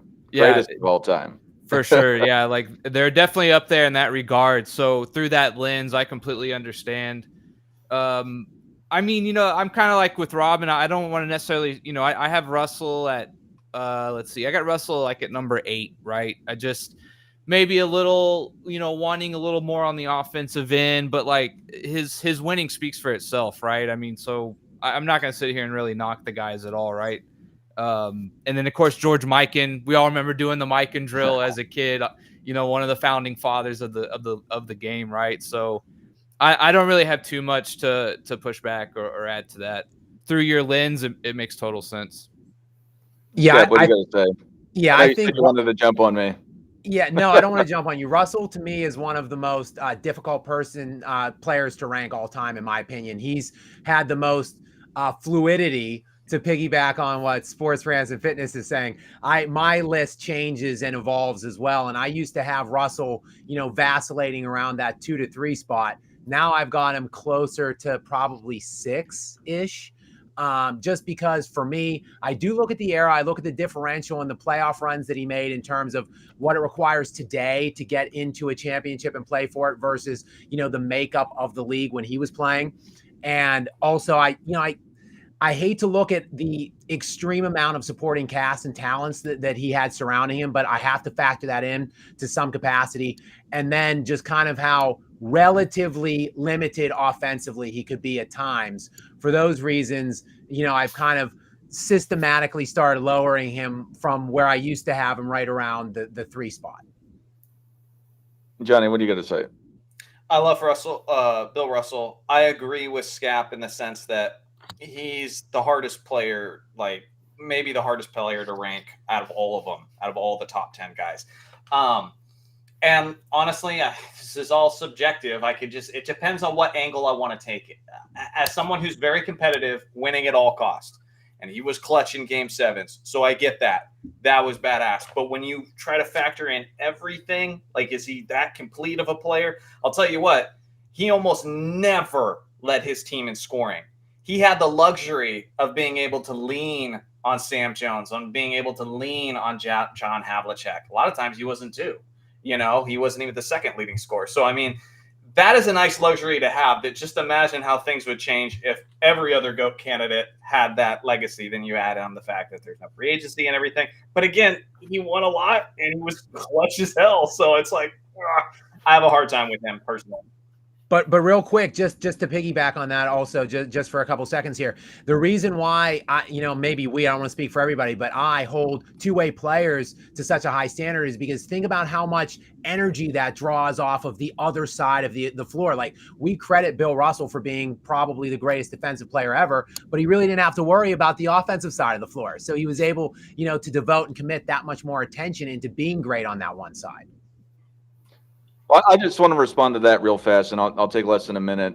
Is that he was a great offensive player. He has the third highest assist per game for a center of all time. He was able to score. A lot of people go and knock his field goal percentage, but why I don't like judging statistics across time is there was different equipment. The ball was different. The rafters were different. Excuse me. The backboard was different. The floor was different, and they played different. So to me, I just think that's a little unfair. Robin, you wanted to say something real fast? Yeah, I'm sorry. What you were saying with that, with the Bill Russell and the, I just wanted people to know, Sam Jones his nickname was Mr. Clutch before Jerry West's nickname was Mr. Clutch. Why do you guys think that was, man? Because he was out there bricking shots? No, because when it mattered most, Sam Jones was known for hitting the big-time shots. And what Scott was talking about, Don, as it relates to the scoring, he's not saying that Bill Russell couldn't score. He didn't have to worry about the scoring. So when you say here Bill Russell could have done this, and this, he didn't have to worry about that necessarily. Hey, wait, what do you got to say about all this? Sorry, I can't hold still when I'm high. I have you guys had the arguments for Bill Russell and the arguments for Wilt, the arguments for everyone that you guys have presented are really strong. I mean, you have incredible arguments for it. So with that in mind, how difficult would it be for any of the guys that got injured that were potential the next Jordans and whatever? Do you think they could have even made it into the top 5 if they'd never suffered injuries? Let's talk Grant Hill and Derrick Rose. If their careers had not been hindered by anything, think they could have even made it into a top 5 if they'd had the full extent of their potential? Maybe we played a what-if game, though. I don't think Derrick Rose or Grant Hill. For me, maybe Penny Hardaway, maybe. It's so hard though. The top 10 is so outrageously stacked already. Like I see a lot of people that I don't have Steph Curry in my top 10. And I see a lot of people that absolutely just bash me in comments about not having Steph Curry in the top 10. But like when I look at the other 10 guys, like there's only 10 spots. It's a finite amount of space. So I mean, to subjectively or to, I don't know, like you said, playing the what if or the would have, could have, should have, like it's very difficult to look at the 10 that are in there or the 10 that you might have and try to, forecast what possibly could have been if they didn't get hurt. Exactly. I got one guy, and no one ever talks about him, but just Maurice Stokes. Just Maurice Stokes going all the way back to 1956 when he came into the league. He was a freak athlete. He was kind of like Bill Russell, and he led the NBA in rebounding his first year out there. For people who don't know the story, because a lot of people don't, he fell on his head and was paralyzed the rest of his life. Jack Twyman took him in, helped take care of his life afterwards. It's a beautiful story. I have videos about it. But that guy had sky is the limit type potential. And I think if he had stayed healthy, it would have been Wilt, Bill Russell, and Maurice Stokes. Yeah, he averaged like 17 and 17 for 3 years. Mm-hmm. Yeah. I saw Rex in the comments. He threw Bill Walton's name out. That's a great name by my man Rex. Bill Walton had that potential to be one of the greatest all-around centers in the history of the game, man. We all know he had the foot injuries. So shout out to Rex for throwing out Bill Walton's name. Yeah, 100%. Hoopga, what do you guys say about Bill Russell? So I wanna quote the great Herm Edwards. You play to win the game. Okay. Now, I want to just address the scoring aspect. Now, I'm not going to sit here and say, yeah, Bill Russell could do it. No. What I will say is that whenever Boston needed Bill to score, he could score because he has an abundance of games where he scored over 30 points, and they also won, particularly Game 7 in 1962, where that game went into overtime. And Bill Russell and Sam Jones, by the way, yes, they combined for 9 points in total, and Bill Russell ended that game with 30 points, 44 rebounds. So when they needed him to score, he could score. Now, I want to get to the 1962 MVP final race because when I had to go back and research, like, how the hell did he win this? I'm looking at it. Okay, Wilt's putting up astronomical numbers, but Big O's putting up the triple-double. Mr. Clutch, Jerry West is putting up 38 points. I mean, everybody, because Elgin Baylor. Elgin Baylor, yeah, they're all putting up great numbers. Only one team were able to get 60 wins. And that guy was number one in defensive win shares. So now it's giving me more context as to why he won that. Because, again, you play to win the game. He did it on I do want to say also the players voted on that too, which to me makes it mean more, honestly. Right. Now, and leading into my next topic. So if the players are voting let's try to wrap it up because it's supposed to be a 1 minute thing, and then it'll be I'll wrap it up. But I'm looking at it like if the players are voting and if they felt like Russell had the stacked teams, I would have think, okay, no, you can't have the MVP because of course you have the best team. But yes, him going 10-0 in Game 7s, that's remarkable. Like that shows me he doesn't have the best teams. They were just able to find a way to win.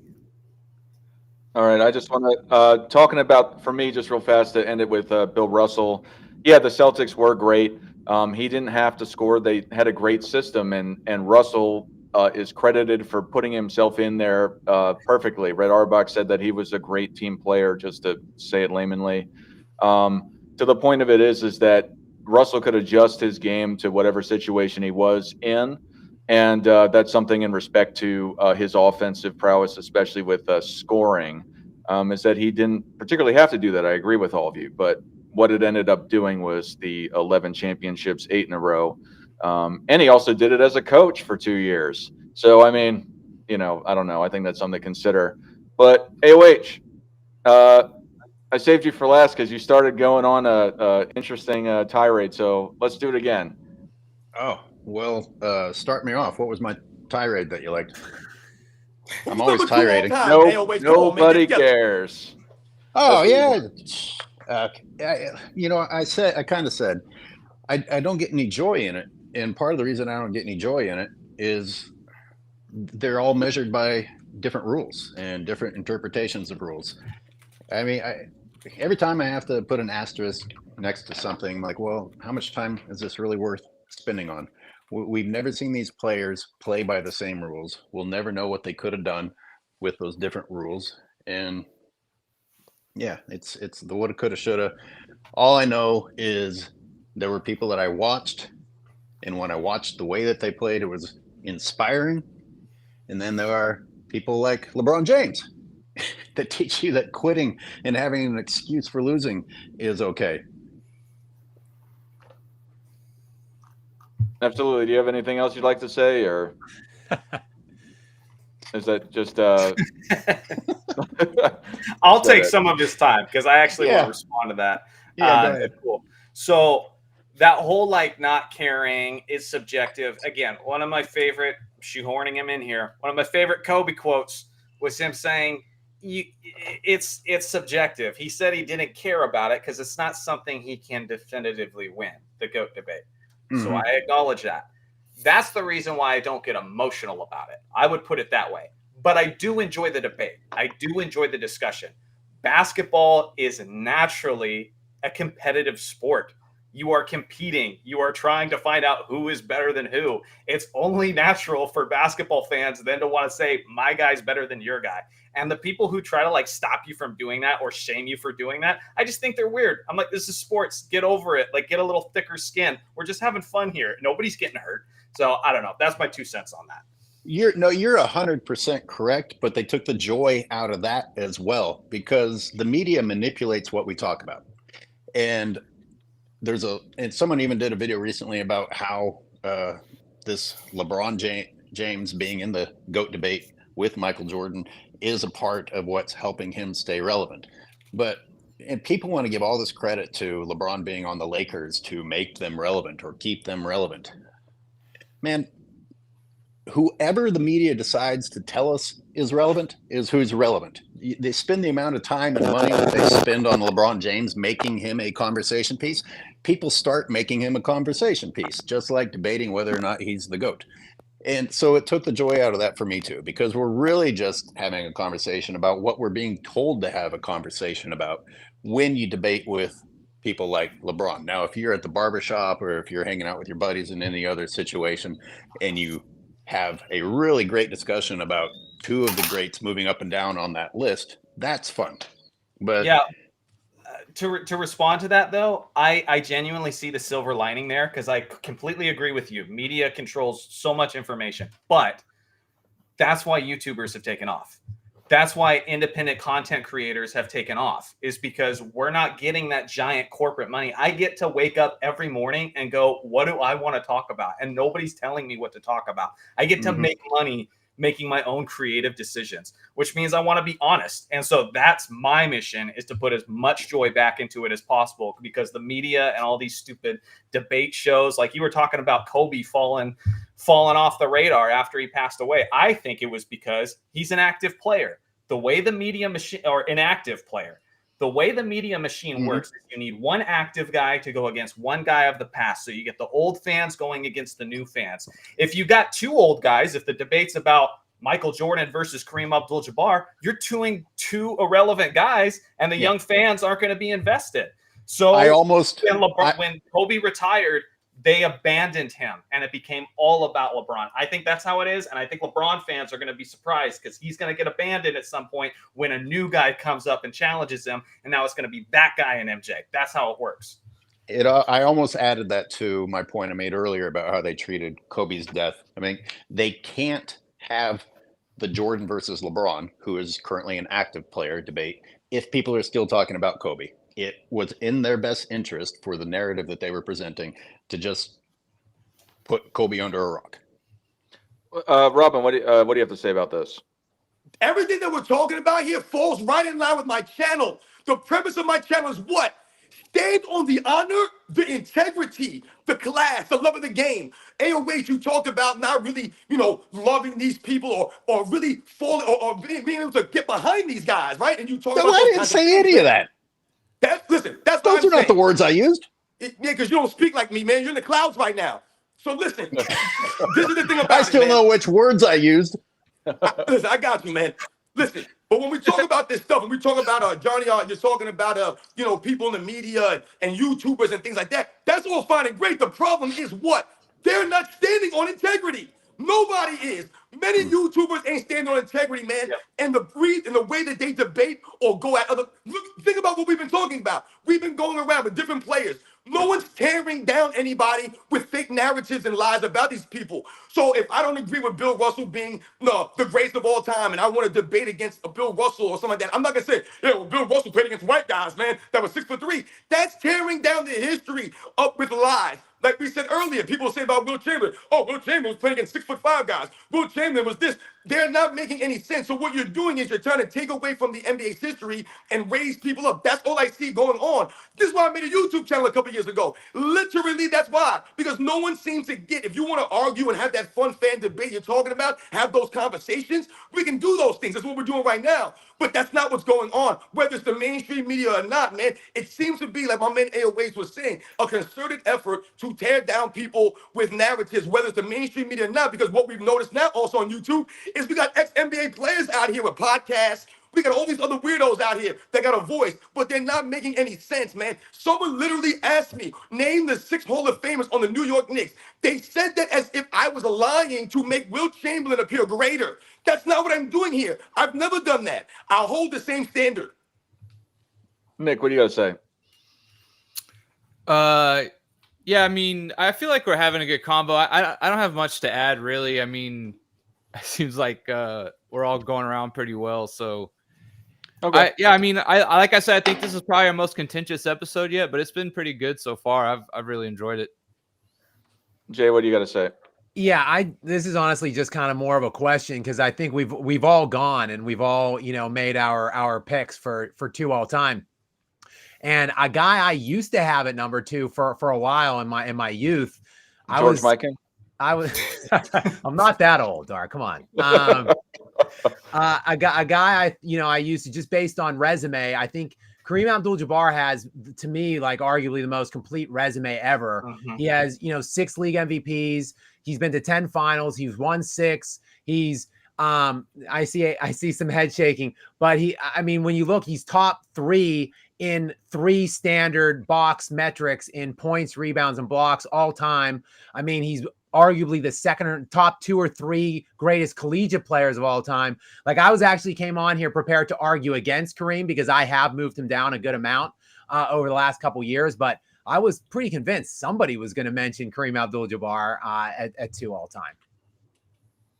All right, Hoopka, what do you got to say? Yeah, to follow up on what Scott was saying about Kareem. See, when we start to investigate these guys' careers, right? And I've always said this, and I'll stay consistent. LeBron gets all the criticism he gets. Kobe gets all the criticism he gets, right? Well, if any one of those guys, you can even throw in Jordan and Tim Duncan and all the rest, had they missed the playoffs in back-to-back seasons in the heart of their prime, and one of those years winning the MVP, I mean, we would never hear the end of that. So I think that's a stain on Kareem's legacy, that doesn't get talked about. But yes, if you just look at high school, college, and NBA, I mean, he arguably has the most complete resume. He doesn't have a gold medal, but we do understand, the political stance he took. So I won't hold that again. But just seeing like that era of the 70s, at least get 2. But just to have 1 and then have a 9-year gap until Magic gets there, and it's kind of like, well, nobody else really done that. So I see why Kareem has started to go down on people's all-time list. But at the same time, if you just look at his entire resume, there's really no argument that he doesn't have a legit case at number 2. I wanted to say real fast about the number 2 and the media narratives. Yeah, I think I think YouTube is a great platform, or other platforms, for people to get out their opinions where somebody has an alternative to mainstream media. In respect to Kareem, he is one of the greatest of all time. He's in my top 10. It's just, for me, why I value Magic so much is that even though Kareem was he was statistically dominant in the 70s. He gets to 30. He gets his last MVP in 1980. In respect to how he was appreciated across the league. I just can't put him at number 2. I just think that in kind of a LeBron-esque way, he just kind of fell short and was statistically dominant during the 70s. Not that that's a problem. I still got him top 10 all time, but to put him number 2, I've never considered him number 2. But yeah, does anyone else want to talk about anything briefly before we start taking callers? Yo, I want to touch on this Kareem Abdul-Jabbar thing, man, because we about to go shut down that a dude road up. right here. I'm about to He doesn't let anyone some talk. crazy stuff, man. Listen, I don't know if it's a hot take or not, and I don't know if people, I might lose all my subscribers, man, if I say this. I don't have Kareem Abdul-Jabbar in my top 10, man. I don't have it there. I said it, okay? I'm throwing it out there. Now, once again, Dar, you might have heard me say this before. Nick, you might have heard me say this before in the past. And people, if you subscribe to my channel, I've already told you, I've done a top 10 list. I don't have Kareem there. But let's go back to the beginning, the premise of what I said. To me, I told you guys what? 2 through 10 is fluid. If you told me today Kareem Abdul-Jabbar is the greatest basketball player of all time, in your opinion, I got no argument against you. I don't agree with you. I don't think it's an argument over Michael Jordan, but I don't have a problem with that. I respect Kareem Abdul-Jabbar, the way he went about his career, the things he accomplished, all that. My biggest thing is, and I'm probably, like I said, I'm out there with this. I value Dr. J more. To me, between Magic Johnson and Julius Erving, it takes away from Kareem's greatness. And I'm not saying, like, once again, if you told me he was the greatest of all time, that's great. Top 2, top 3, top 5, fine. When we think about Magic Johnson and we think about Kareem Abdul-Jabbar, to me, Magic Johnson was the greater player. To me, Magic Johnson was the greater leader. He was the guy that galvanized the team. A lot of people, like Gilbert Arenas said, what did he say? Hey, man, the Lakers won in 79, and then they drafted Magic Johnson. That was crazy. Gilbert Arenas really said that nonsense. Let's not forget, like my man Hoopka said, he was on the Lakers for years before Magic Johnson got there. They weren't winning anything. Let's think about also when he won the championship in Milwaukee. I saw people in the comments earlier talking about Kareem Abdul-Jabbar and winning in Milwaukee. He didn't win his first year in Milwaukee. He had to wait for Oscar Robertson to come there. A lot of people think that Kareem Abdul-Jabbar came to the Milwaukee Bucks with Oscar Robertson there. He was not there. He came the next season. So once again, you're talking about an arguable top 5 point guard of all time, Oscar Robertson, and you win a championship. Then you go all those years, you don't win. You go to LA, you win all these MVPs. And my problem with that, and I bring in the Julius Erving now, to me, Dr. J was the greater player because he was more iconic. He meant more to the game than Kareem Abdul-Jabbar did. When you think about Magic and Larry Bird, they say Magic and Larry Bird saved the NBA. They got him out of the tape delay. That may be true to a degree, but it was Dr. J coming in from the NBA that allowed the NBA to survive long enough for Magic Johnson and Larry Bird to take it into the 80s, man. Without the merger of the ABA and the NBA bringing in the three-point line, where's today's game at? Without Dr. J and the high-flying acrobatics, and the poetry in motion, the beauty of his game. Kareem Abdul-Jabbar wasn't keeping the NBA afloat. He was not. So these are things that I allude and I think about when I'm ranking guys. My man OAOH is over here doing this thing. You know what I'm saying? I got him relaxed, listening to my voice, the smooth sounds of sports and fitness rants. So for me, that's the only thing with Kareem Abdul-Jabbar. But once again, I'm not tearing Kareem Abdul-Jabbar down. I'm not making none of this stuff up. These are the facts here, man. I got Dr. J in my top 10. You guys know that. So for me, I'll go with Dr. J. And if I believe that Dr. J was in the NBA, there was no ABA. The NBA was the only league around. I believe Dr. J gets voted as some of those MVPs over Kareem Abdul-Jabbar easily, man. But that's speculative though on Dr. J. Outside of the ABA, what did he win in the NBA without Moses Malone? Who, Dr. J? Yeah. Once again, what did Kareem Abdul-Jabbar win in the NBA without Oscar Robertson or Magic Johnson or other things? That's fine, but you brought up Kareem. Think that the ABA is worth being merged and worth having his stats transferred over? You brought up Kareem supporting cast, and that the reasons that you highlighted is why I've systematically been dropping him, further down my list, and primarily because he was the most individually dominant player of the 70s, and he really couldn't win anything. But when you bring up Dr. J, like he came in, he was still in his peak when he came out of the ABA, and he didn't really win anything until, 3-time league MVP Moses Malone came on board, and they had that magically dominant season in the early 80s. So Dr. J can't have any help. I'm just saying Dr. J had at least as much help as Kareem had when you look at that team that he won. And Dr. J was going to the NBA Finals without these guys. Listen, when we think about Dr. J, the things that I mentioned to why I would rank him higher, once again, I told you it's the worthiness of these rankings. This is not me saying, hey, definitively, I can argue Dr. J is greater than Kareem Abdul-Jabbar based off of stats or accolades or things of this nature. We're talking about the impact on the game, the icon. Once again, I say, if they're voting on MVPs, if Dr. J is in the NBA in the 70s, because all I hear about Kareem is the MVPs he won and the championships he won, and that's great. Once again, you can obviously see I'm not standing on championships on my list. Ain't got nothing to do with that, because we can also go to the competition that Dr. J was going against in the late 70s, the early 80s. Right. We just talked about this earlier. But what I'm saying to you guys is this. If Dr. J plays in the NBA, then to me, he gets about 3 of those MVPs. That's my point right there. But we go to the winning all we want. Robin, let's please let the other people give a response of what you're saying. I have no comment. but I'll just leave it at that. I'll take a comment. This was a layup. It's a layup. All right. I'm not gonna hate on Dr. J. I hate it when somebody's like, I have this guy ahead of this guy, and I'm like, well, I think this guy's underappreciated. And now I have to knock him down just to be realistic. I'm not gonna do that. I won't even touch Dr. J. Kareem has got to be at least top 4, though. What are we talking about? He's the NBA's all-time leading scorer, and that's not just because he played a long time. He had the most unstoppable shot in the history of basketball. And it's so difficult and so special that no one can replicate it, even though we recognize you can't stop this when you're 7'2" tall. On top of that, he's the all-time block shots leader. You want to talk about longevity? Look at what he did in the 1985 NBA Finals after everyone was starting to write him off and everybody was saying he was done. One of the greatest old man Finals MVPs of all time. His resume is incredible. And yes, he was on the Lakers before Magic Johnson, and yes, they missed the playoffs. But we got to remember the context of that era, because that Lakers team was not your typical Lakers team, right? They had just lost Wilt Chamberlain. They were coming off of their dominating days, and they were rebuilding. And so that was going to take some time. I just think Kareem needs more love there. That's all I'm saying. I agree. His resume is the best. Hoop God or Nick, you have anything to say? Just real quick. Yeah, I just want to say, I think, I understand we don't just look at stats and stuff, but I just think on paper, Kareem's really hard to deny being in the top 10.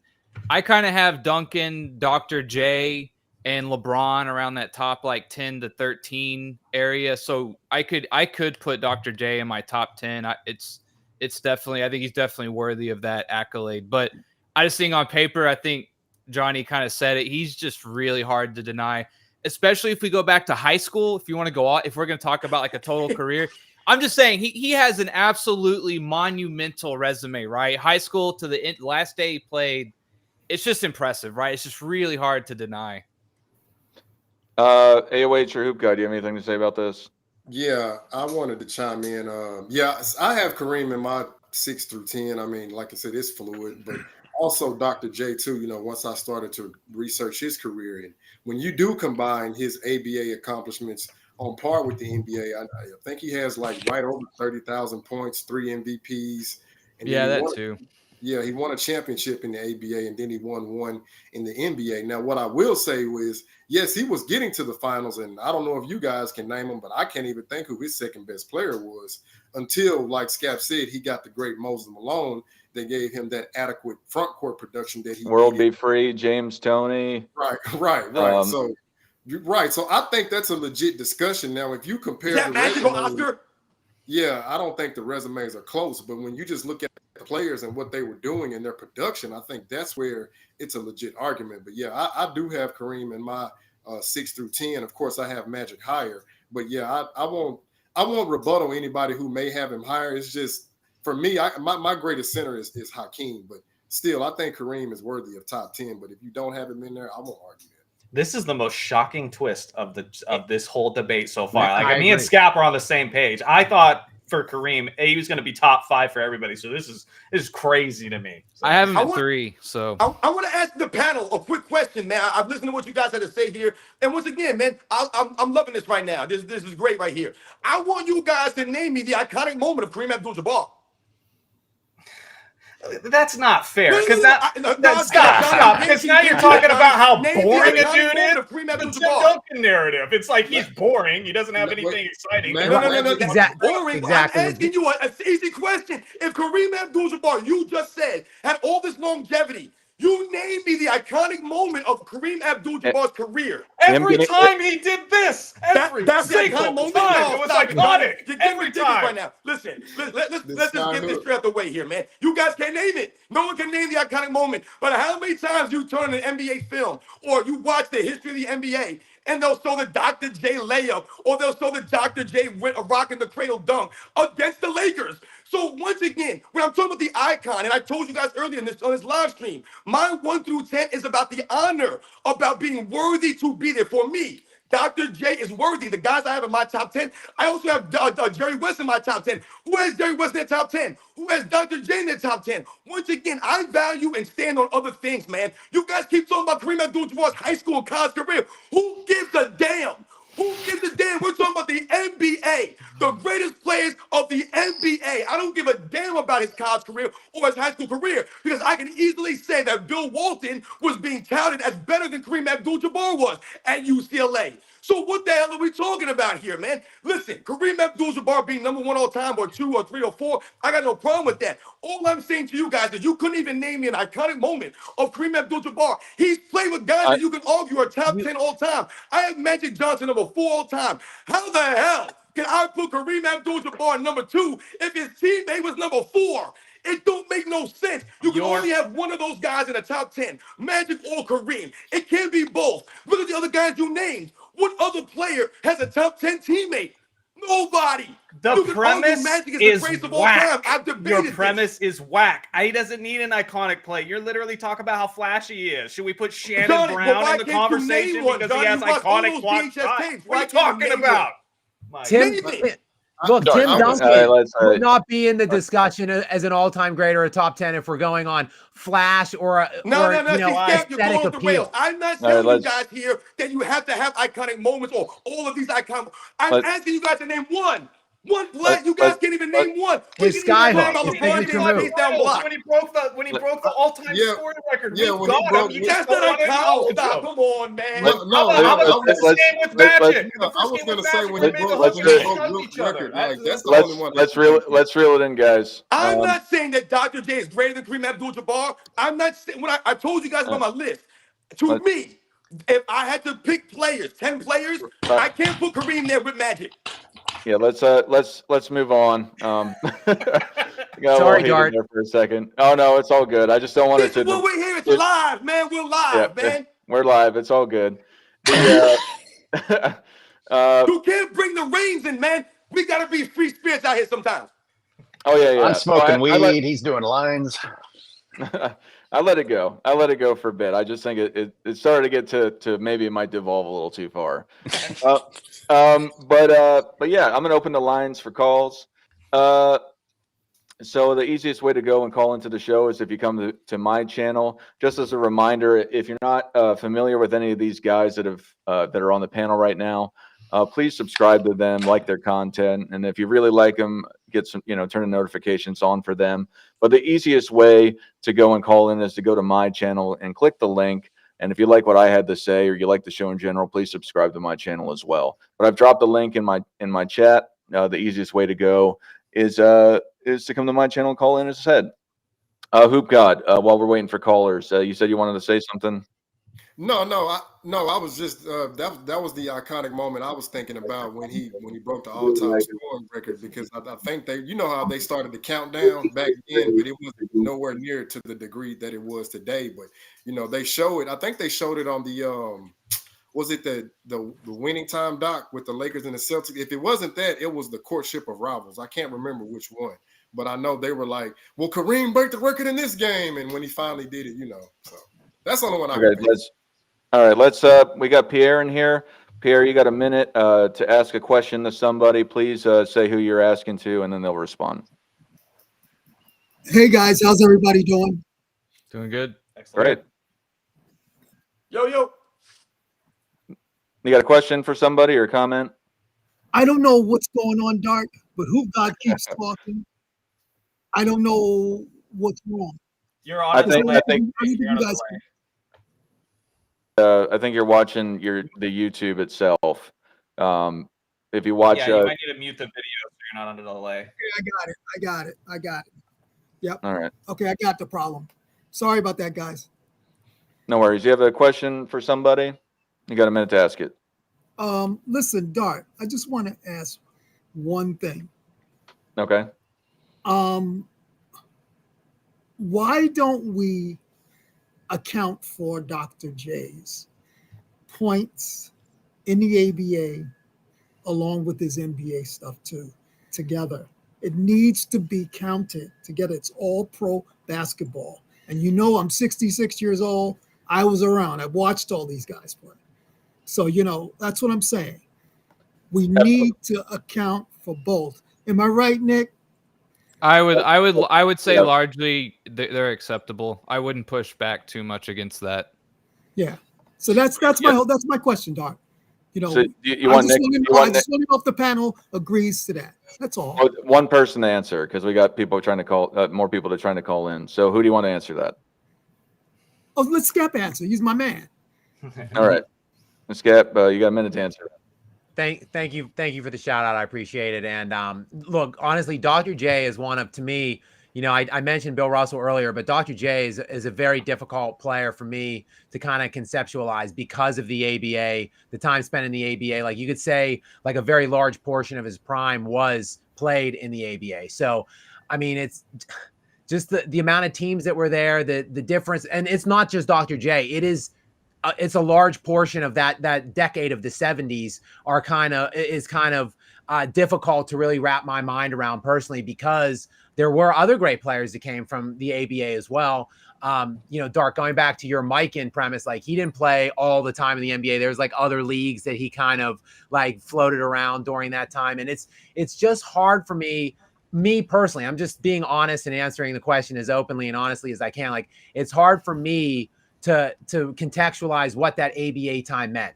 For me, like Dr. J is absolutely, he's in like my top, somewhere in my top like 13 range. So I'm not diminishing or discrediting anything Dr. J did. And I think like I'm aware of everything that he did in the ABA, and I kind of wrap it to some degree into the NBA. But in my estimation, they are kind of separate, just in my own opinion. Right. All right. And Doug, I just want to add. You got a minute to say something here. Doug, I just want to add one thing. All right. Here's my point. Okay. In addition to that, I was referencing the fact that if you add his ABA stuff with it, you know, does that put him in the top 10? You know, that's really my point. But like I got him 12 right now, you know, on my list. But I'm saying if you add the stuff from the ABA too, I think is a good argument that he should be in the top 10 if you add that stuff in. That's my point. It's a great point. I agree with you. I have him at 12 too. And it's a great point, because if you do just add, thank you so much for the call, by the way, and the question, and for following us here. But, you know, I think that if you just make those ABA stats mean NBA, like if he just accomplished those exact same things in the ABA at the NBA at the time, I think there is a very valid case to make him top 10 then at that point. That's why I think he's outside for me, because I do view the ABA time a little bit differently. All right, we got Buki Allen here. You got a minute to ask a question and say who you want to answer it. Hey, what up, fellas? What up? Hey, What's everybody up? doing on this Sunday? What up, man? Nothing. I think I just think Dr. J, he is underappreciated. It's a lot of underrated guys like Moses Malone. You had a lot of underrated guys, but yeah, I think the thing I don't like, people always say Kobe can't be top 5 because he played with Shaq. That's the only thing I don't like. Okay. Do you have a question, or you just got a? Do you have a question, or you just got a comment? Just a comment. Yeah, that's all I have to say. Because he played with Shaq. They always use that over his head that he played with Shaq. All right. Well, thank you for calling in, Buki. All right. Thanks, man. All right. We got the next guy, Tony DeVera. How are you today, sir? Hey, how you guys doing? The only thing I wanted to comment, or I guess pose this as an open question to anyone who wants to take the for or against, and it's some person that I think hasn't been mentioned enough in this chat has been Tim Duncan. And like when I look at things that really matter to me in terms of chips, finals MVPs, all NBA selections, like Tim Duncan should be up there with, you know, Magic, Kobe, people in that second tier of GOATs. And I mean, I think he's obviously underrated and underappreciated because he had such a, you know, kind of boring style of play, really fundamental, didn't stack stats as much as a lot of other players. But I just wanted to hear anyone who wanted to take up the case either for or against him being second greatest all time, or even in that top 5. Just see whoever wanted to take that up. I got him at 10. Look it up. Tim Duncan, he still has the most double-doubles all time, regular season and playoffs. He still has the most blocks in the playoffs, and he still All right, we'll let Hoop God answer. 1 minute. Yeah, he still has the record for most blocks in an NBA final series. He has the highest defensive win share rating in the 2003 playoffs. So, no, you're absolutely right. I think Tim Duncan does have a legitimate case, and he does get kind of swept under the rug.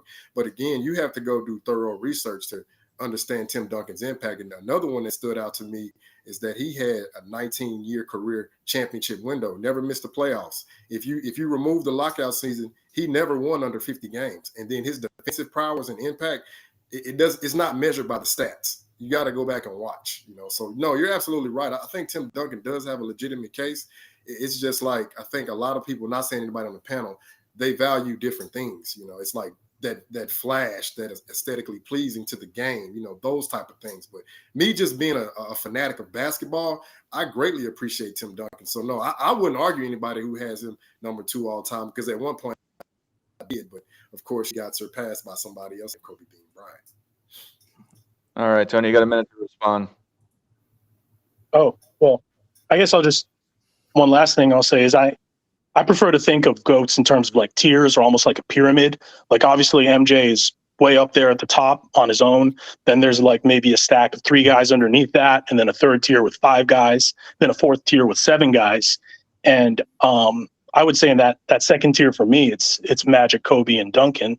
But I'm curious if anyone else thinks of it that way, and who you would put maybe in that like top 9 if it's stacked that way. Like you got, 3 guys tied for second, and then 5 guys tied for third. We're gonna move on to the next caller, but yeah, you got 20 seconds. You want to say anything else? Oh, that's all I had to say.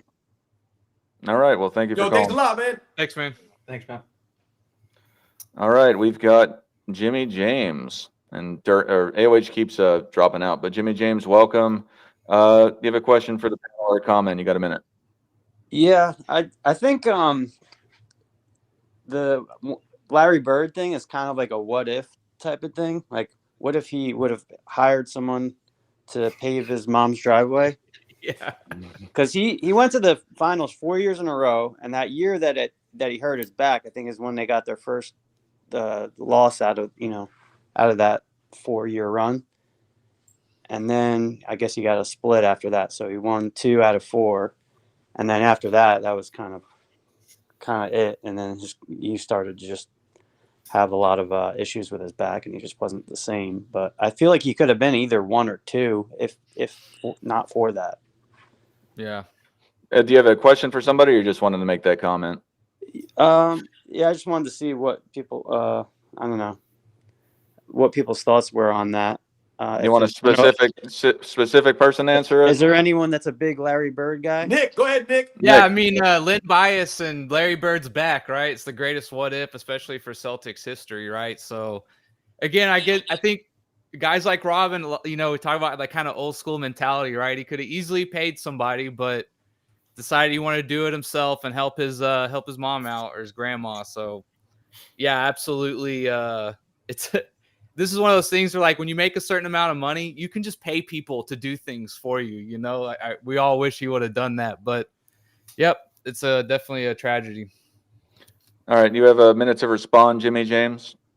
Yeah, so I think I still have him in my top 3. I think he could have been, like I said, probably 1 or 2. I think Kareem is probably number 2 for me, and I don't feel super strongly about it, but it's just kind of hard to deny. 6 championships, 40, whatever, 1,000 points, or however many he had. 38,387. Yeah. Yeah. 5 MVPs. Yeah. So it's kind of hard to Boy argue Scout. but I mean, I could change it probably, within a month or something. But I think I got 6 Kobe. MVPs. Kobe is up there as far as like competitiveness. I don't think he's the best player, but he's definitely at least a top 3 or top 5 as far as competitors go in the league. And I kind of rank him more in that competitiveness than the actual being the top player. For sure. So All right. Well, I think that's the main points I want to make. Thank you. all right. Well, thank you for calling, Jimmy James. Real fast, this reminds me of something. I wanted to go and acknowledge that Ed Frank sent me a $20 super, or I don't know, it was somebody earlier, and I realized that I clicked off of it and forgot to acknowledge it. So I apologize, Ed Frank. If you'd like, you can email me and I can acknowledge it at the front of the show. But we have Gilbert Arenas in here. Oh, and God. And he said, And look what he goes to. He goes right to drug testing. We're still talking about drug testing, Gilbert Arenas. This guy don't give it up, man. Hey, shout out to Gil, man. Gil, come on up, big dog. Nah, we don't want him mumbling and bumbling and stumbling ass on here. Talking in circles. No, but he for $20, he says, get drug tested. The ball has been the same size since 1949, so bird shooting didn't get better because the ball got smaller. Yeah, I know that the ball has changed multiple times. I forget the number of times. I looked at it probably a couple months ago, but I know the ball drastically changed over time. I can't say what the differences were each individual specific time, but what I understand is that it did get smaller, but I may be mistaken. Yeah, you have to look that up. The thing I've always said for Bird is when he was coming into the league, the NBA three-point line was literally just being introduced to the NBA. So, I mean, he kind of had to learn it on the fly. And then just because of the way the league was played, they weren't shooting a ton of them. That might be an excuse, but, I mean, it makes sense why he got better as his career went along. And his coach, like his first coach, discouraged the three-point shot. So, that has to be factored into the I'm still waiting for Gilbert Arenas, man, to take me up on that debate, Larry Bird versus LeBron James, but he's nowhere to be found. Have me on Gil's Arena, you clown, and I'll debate you all day. Because LeBron James ain't close to Larry Bird, man. Hey, wait a minute, Right. Gil. Gil, you did say on Vlad TV, you said Larry Bird would beat LeBron James one-on-one, Gil. I got it clipped, so keep that same energy, sir. That's what I'm saying. He all over the place. He don't know what he's doing. He rambling in circles. All right, we got Gary here. Welcome, Gary. You got a minute to ask a question to someone on the panel. Hey, thanks for having me on. Salute Sport and Fitness Rants. My guy, keep that same energy. Scap, we go back, continue to grind. I don't know where AOH went, but continue on with doing what you're doing. Thanks, Johnny, for coming through. I got a question for Johnny. As it pertains to meltdowns, a player choking, how much should that count against a player if they continuously melt down versus what they achieve? If they continuously melt down, I mean, it's massive. How you perform when it truly matters is huge. I mean, it's the reason why Patrick Ewing doesn't get as much love as many of the other great centers at that time. If you have just one or two of those instances, because there's guys who have a long track record of that, like James Harden, for example. But if you just have a couple instances of that, it really shouldn't affect much because everybody's got that to a certain extent. Magic Johnson in the 84 finals to almost everyone. The one exception is Michael Jordan is the closest one to not having that. You can maybe point to the 95 playoffs. I get he's got his baseball body excuse, but Michael Jordan is the closest one to a perfect playoff career. And so I think when you're comparing him to that, that's where those aspects are magnified. But once you start getting further down the list, you're going to find a lot of guys who had moments where they weren't great. LeBron in 2011, Kobe in 2004. Steph Curry's had his moments. There's a lot of guys that just didn't play their best, when it mattered. So it just depends on who they're being compared to is what I think. So. All right, Gary, you got a minute to respond, and we're going to go to the next caller. Okay. Thank you for that answer. I agree with you, but I just don't agree with where you have LeBron ranked because as we know, excluding the finals meltdowns, we got the 07 meltdown, 06 meltdown, 08 meltdown, 09 meltdown, 2010 meltdown, 2019 meltdown. So I don't understand where you haven't ranked that. Sure. I'm trying very hard to not make this everybody gets calling, LeBron, so I appreciate it. I know if I say one positive thing about LeBron, that's all the show's going to become. So out of respect for Dart, I'm kind of trying to avoid that. Yeah. Okay. We got Dirk is the GOAT here. Welcome. You got a minute to ask a question. Yeah, I'm glad that everyone here kind of understands, right, that LeBron is not number two. I've been saying this my entire life, and people look at me like I'm crazy because of the media, right, and the propaganda that's been going on. But I want to talk about a contemporary of LeBron, right, which in my opinion diminishes even more. Steph Curry, right? Steph Curry has the same amount of rings as LeBron. And part of me, people want to put him in the top 10. I don't think anyone here has that, but part of me believes that the reason why people want to put him there is because of the weak move that Kevin Durant made in order to make their team stacked, right? If Steph Curry had 2 less rings, I don't think anyone would be having him even close to the top 10 or 15. I just want to get your opinion, actually mainly Scab. I want to get your opinion on where Steph Curry ranks right now. Yeah, like I said earlier in the show, first of all, thank you for the question. Thank you for joining the show. I do not have Steph Curry in my top 10. I've been kind of trying to get him up a little bit more. I just disclosed that I have Dr. J at my 12 spot. That I have Dr. J ahead of Steph right now. Look, I'm not discounting Steph's offensive impact in the era that he's played in, which everyone's going to diminish his early years to ankle injuries. I see that argument made all the time when I bring up, Steph pre-Steve Kerr arriving. But we saw a little window of Steph before this era of statistical inflation and pace uptick started, and Steve Kerr came in and integrated the system that he put Steph in. And Curry wasn't a great player in those early portions of his career. And he's, of course, a moderately decent defender. He's passable. I guess he's not quite a liability defensively, but he certainly doesn't excel at the other end. And then, of course, yes, you mentioned with the Kevin Durant 2 rings, I just struggle to count those. They're just diminished and tarnished to me, just like LeBron James is. So I guess I'm, kind of viewed as a Steph hater. I think he's kind of scraping into my top 15 at this point. All right. The guy had left, Dirk is the GOAT, but thank you for calling in. Dirk is the GOAT. We have Ed here. Welcome, Ed. Are you Ed Frank? And if so, I apologize for not showing your super chat. Yeah, that's me. Can you hear me? Yes. I guess up front, what did you say for your super chat? You can ask whoever that it was targeting, and then you'll do the question afterwards. I'm not gonna. My super chat was directed at Arnett, and I'm not going to go any further on that. I mean, you guys probably saw how I feel about him. I think his videos tried to pretty much demolish Michael Jordan, if you want to say that. And I've come on here before. You probably known. I probably am one of your best fans that will say Michael Jordan is the GOAT, the best that I've ever seen. I've seen all these other guys. I've seen Kobe. I've seen LeBron, and there's nobody comparable to Mike.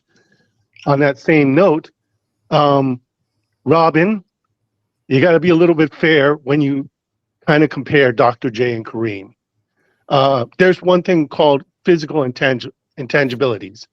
When you're 7 foot, but you're still allowed to have a skyhook and dominate the league, then that's a pretty good guy. I mean, I've seen Dr. J in film go against Kareem, and it was phenomenal. I mean, it was kind of a battle of the gods, if you want to say that. 2 different eras, if you want to say that. 2 different styles, definitely.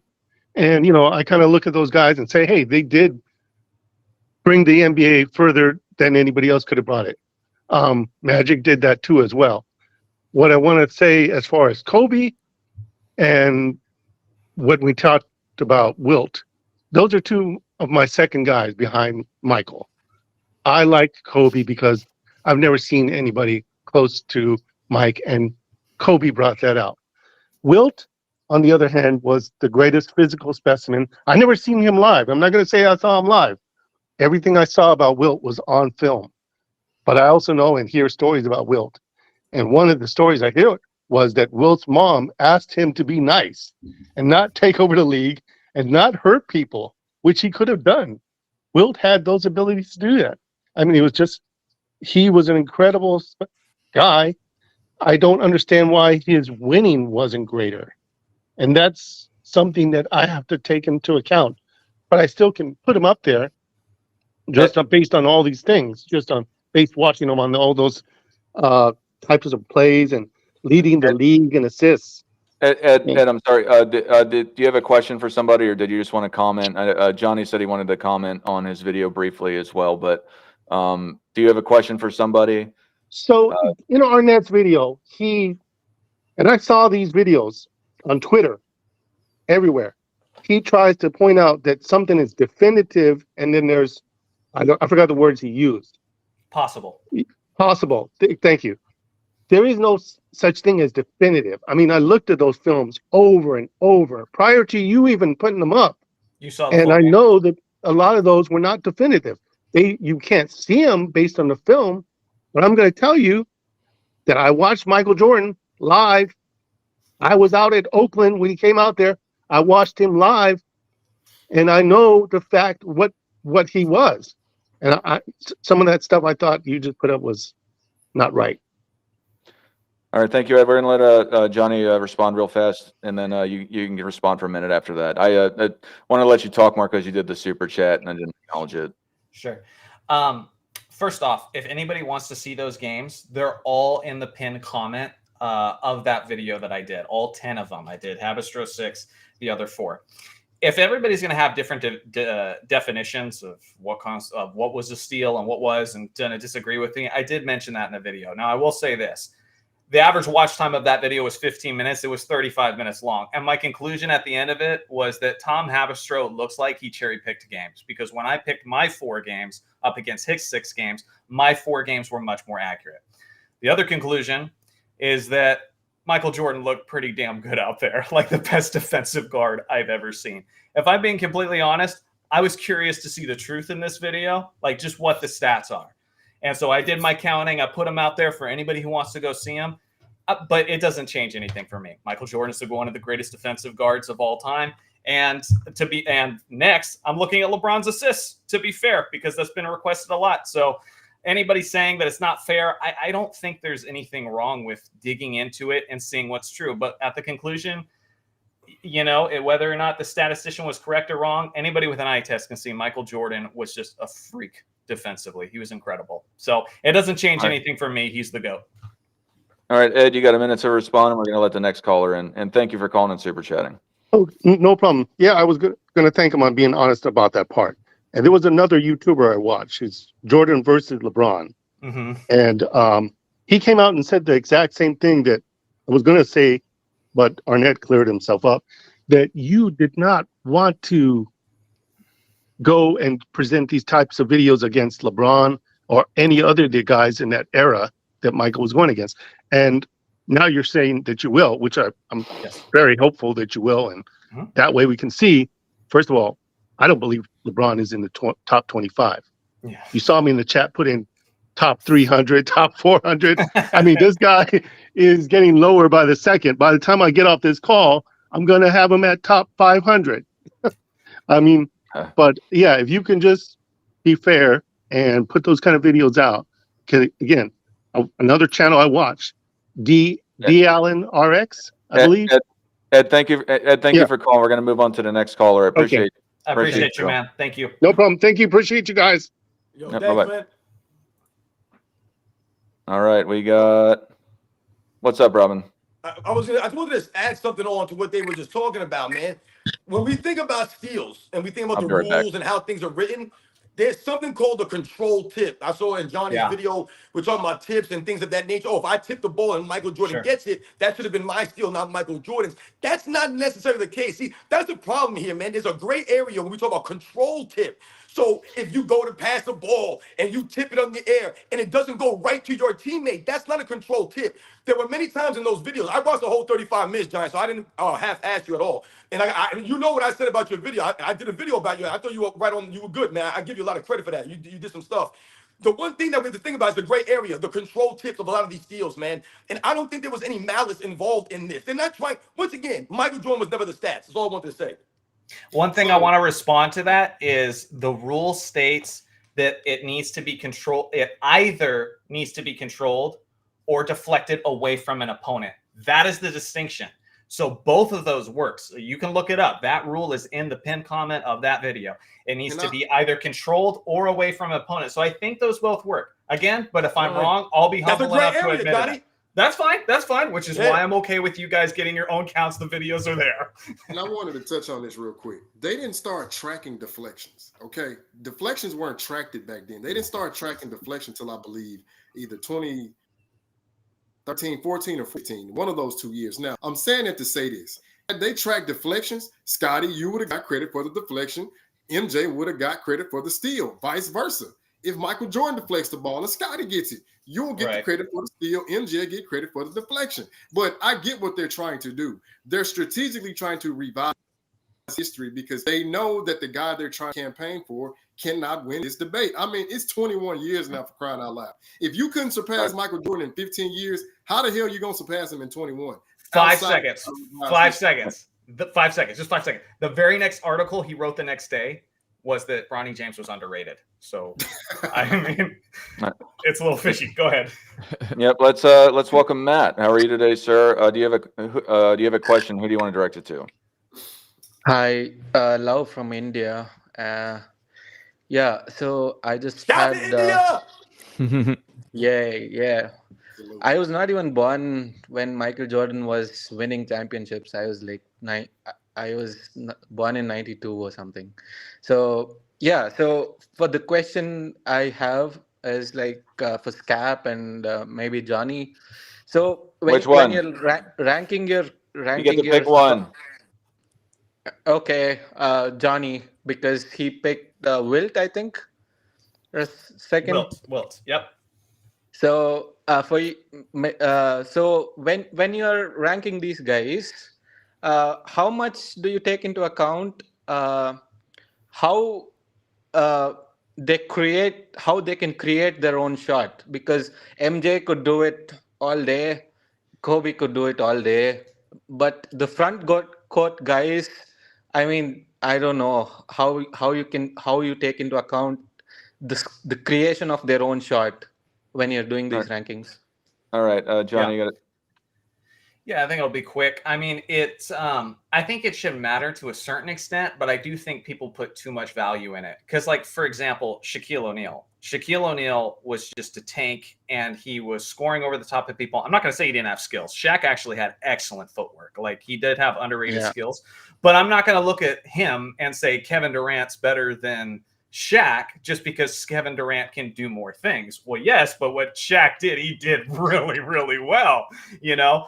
And then an underrated thing about Wilt is he was a diverse scorer. I mean, he didn't have he wasn't typically shooting threes. We have those shots of him hitting those hook shot threes over and over again. But he had an incredible fadeaway, a finger roll, soft touch. He was a mid-range scorer who could score with finesse. And so I think you have to factor that in somewhat. But I think too many times people just put too much value in being a great all-around player. Because if you have one thing that works for you, freaking milk it, man. Like, Steph Curry should shoot as many threes as possible. Shaquille O'Neal should get down in the paint and dominate as much as possible. And a guy like LeBron should take it to the rim as much as possible. So I just think go with what you got. All right, Matt, you got a minute to respond. After this, we'll take 3 more callers and shut this thing down. Hello, can you hear me? Yes. Yeah. You got a minute to respond. Come on, wake up, India. All right, Matt, we can't hear you, but thank you for calling. Matt. We're gonna. Yep. Much respect. Shout out to India again, man. All right, we got Austin here, and we'll have Ray Day and Leon. But Austin, you have a question. You got a minute to ask, and who are you asking? I'm gonna ask a sports guy over here from New York. All right. Now, I know you were talking about Wilt, and I respect that. I mean, I love Wilt. He's my second, almost my go-tier guy. Love him. But what you were saying about like credit and everything and all that, it's really interesting what you said, though. I really thought it was great. But my question is, when you were talking about him going up against the Knicks, right? Would you say that Wilt's team got the best of those Knicks, or would you say that they were just outmatched? Yeah, I mean, listen, if we want to be real here, we can say that the Knicks probably got the best of the Lakers, right? They won 2. I believe they played 3 times in the finals, if I'm not mistaken. We all know about Willis Reed coming out of the tunnel. See, this is the thing right here. When we talk about Wilt Chamberlain, I started off, and I really appreciate you asking me this question and calling up, man. Thank you for the support. When I think about Wilt Chamberlain, like, once again, I did not grow up watching Wilt Chamberlain. Like I said, I'm nowhere near that. But the one thing I do understand about Will Chamberlain is, once again, he was not allowed to use his physical advantage to his advantage, or his physical size to his advantage. So you don't think that frustrated Will Chamberlain? You don't think that would frustrate somebody if you're constantly getting, not being able to do what you can do? Like I mentioned Shaq. And we must focus on the defensive end in the 60s, man. The defenders in the 60s were allowed to put two hands on you. I saw a play one time, right? Bill Russell was going to the hole, right? And the defensive player turned his back on Bill Russell to try to shield himself away from being dunked on, and they called an offensive foul on Bill Russell. The guy was nowhere near in position. This is the way the game was, man. Will Chamberlain was never allowed to do what he could have done in the 2000s or some of his other eras. So that, for me, I think the Knicks, like I mentioned earlier, they had a great team. The New York Knicks of the early 70s, man, you can argue that they're the most stacked team in the history of the game, man. They had a bunch of great players. They were coached great. So, yeah, I think that they may have gotten the best of Will Chamberlain and the Lakers. But once again, man, this is the end of Will Chamberlain and Jerry West's career. Right, yeah. I was just thinking, like, you were naming off all the Hall of Famers on those Knicks teams, man. They were great. I never watched them. I'm young, but I'm a huge old head when it comes to basketball. Huge old. I'm 18, by the way, so I'm a huge old head. Huge old head. I love the old guys. I can't stand LeBron, but that's besides the point. The point I'm trying to make is I love all you guys. You guys are great. I love your channels. They're awesome. I just thought that this historical debate was really cool. I personally have Kareem top 3. So, Johnny, you don't have to worry about that. I have Kareem top 3. All right. I'm not underrating him. Love him. But, yeah, I just thought it was great about this whole, second thing, because people want to say LeBron all the time. I can't stand it. I need someone else at number 2. I need someone else. I need, Kareem, Will, Russell. I need someone else. All right. Well, thank you for calling, Austin. Of course. Have a great day. Me too. We got Ray Day here, and we'll have Leon after that, and then we're gonna shut this thing down. Hey, Doug, Gil ain't trying to grace us with another presence. Oh, I don't know. I think Robin may have scared him away. Yo, fellas. I just want my debate, man, on his Can you hear me? channel, whatever he want to do. Yeah, we can hear What's up, Ray? Yep. For some reason, I can't hear on my end. You can't hear us? I'll call back. I can't hear anything. All right. Try to, Yep. All right. We got Leon here. Welcome, Leon. You got a minute to ask a question. Excellent. Hey, can you guys hear me? Leon, do you hear me? Yes. Yep. Can you guys hear me? Okay, because I was going to try to switch over to my laptop, if anything. Oh, excellent. All right. So thank you guys for giving me the platform for a second. I want anybody can maybe Scap and the actual host specifically can answer. I don't know, but where do you guys? I'll just answer. How do you guys answer like one on? Oh yeah. Sure. Excellent. Where do you guys rank? How do you guys utilize the one-on-one, the ability to beat the players on your top 10 or 20 list one-on-one? Because the way I do it is, like, obviously MJ number 1. I have Wilt at 3, Kareem 2, Kobe 4, Magic 5, that sort of thing, right? And I use their achievements, their everything they've done, their skill set and abilities, and then I factor in, all right, one-on-one. Where do we if they battled one another one-on-one, right? Okay. And then I kind of move it around from there. So how do you value one-on-one ability in your rankings? All right. So for me, I don't really take it into consideration because Michael Jordan versus Kareem Abdul-Jabbar, it happened a couple years. You're playing time machine basketball in that way. I don't like to do it personally. And I mean, just as a generic statement, an all-time great center is going to beat an all-time great smaller guy. It's just like boxing. I don't think it's relevant to their careers or the 5-on-5 aspect of NBA basketball. I think it's fun to talk about, but I don't take that into consideration for my top 10 players of all time.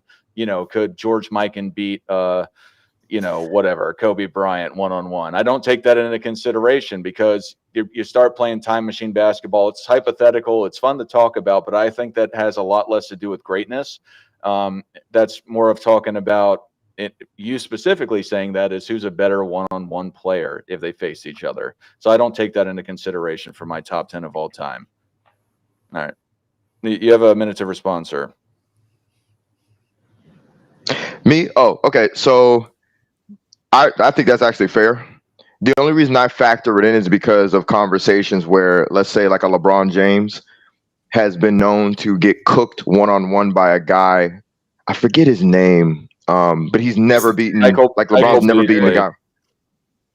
Jason. Yes, like he's got.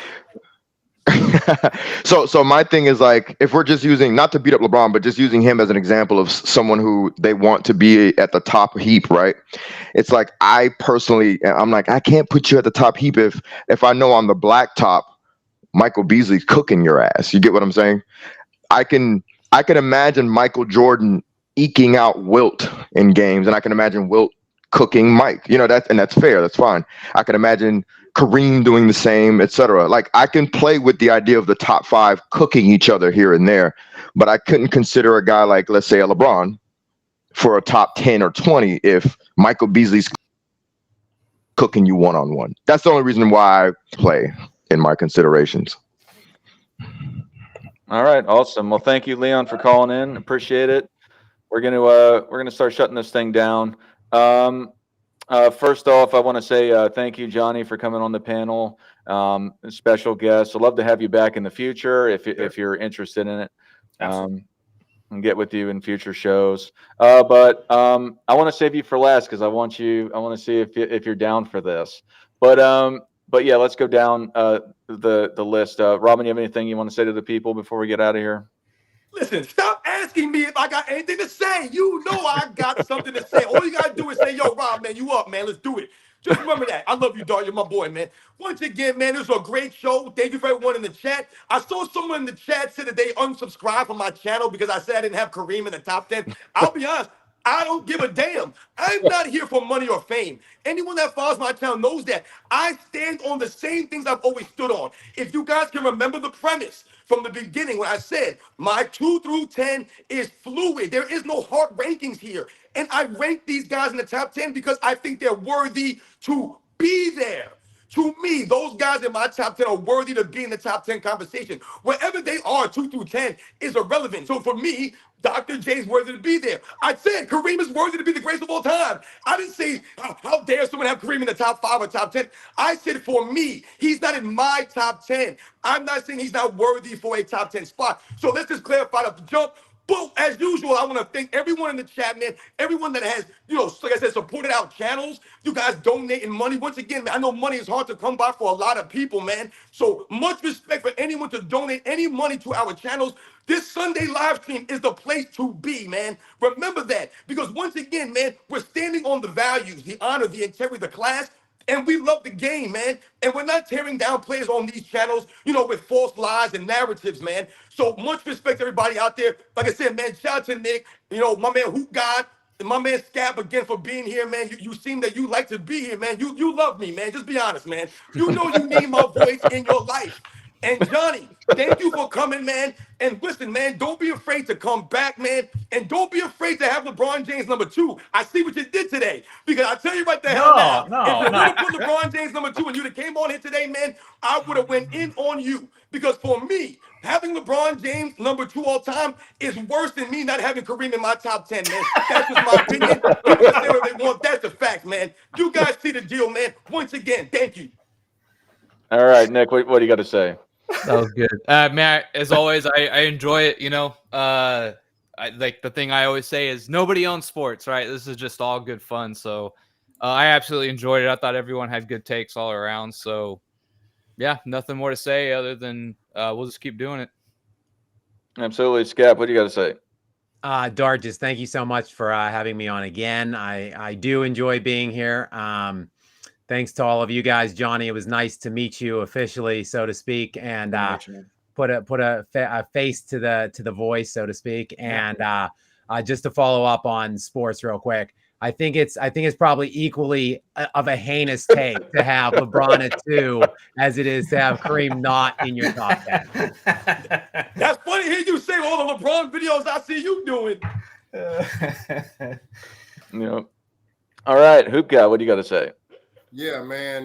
Once again, another great show. Scap, Johnny, I appreciate you guys coming through. On my side, that's all I've been hearing is like, bro, y'all doing this, man. How y'all get these people? So clearly we're doing something right. Of course, Nick, Sports and Fitness Ran Dart, the original guys. I thoroughly enjoy, hearing people's perspectives, based off their criteria, because I do feel like, when you have a mature panel, we all learn from each other. Because like when I'll hear something, it's like, oh, wow, I didn't know that, right? So I'll try to dot it down. But yeah, man, for the most part, I love talking basketball, avid sports fan.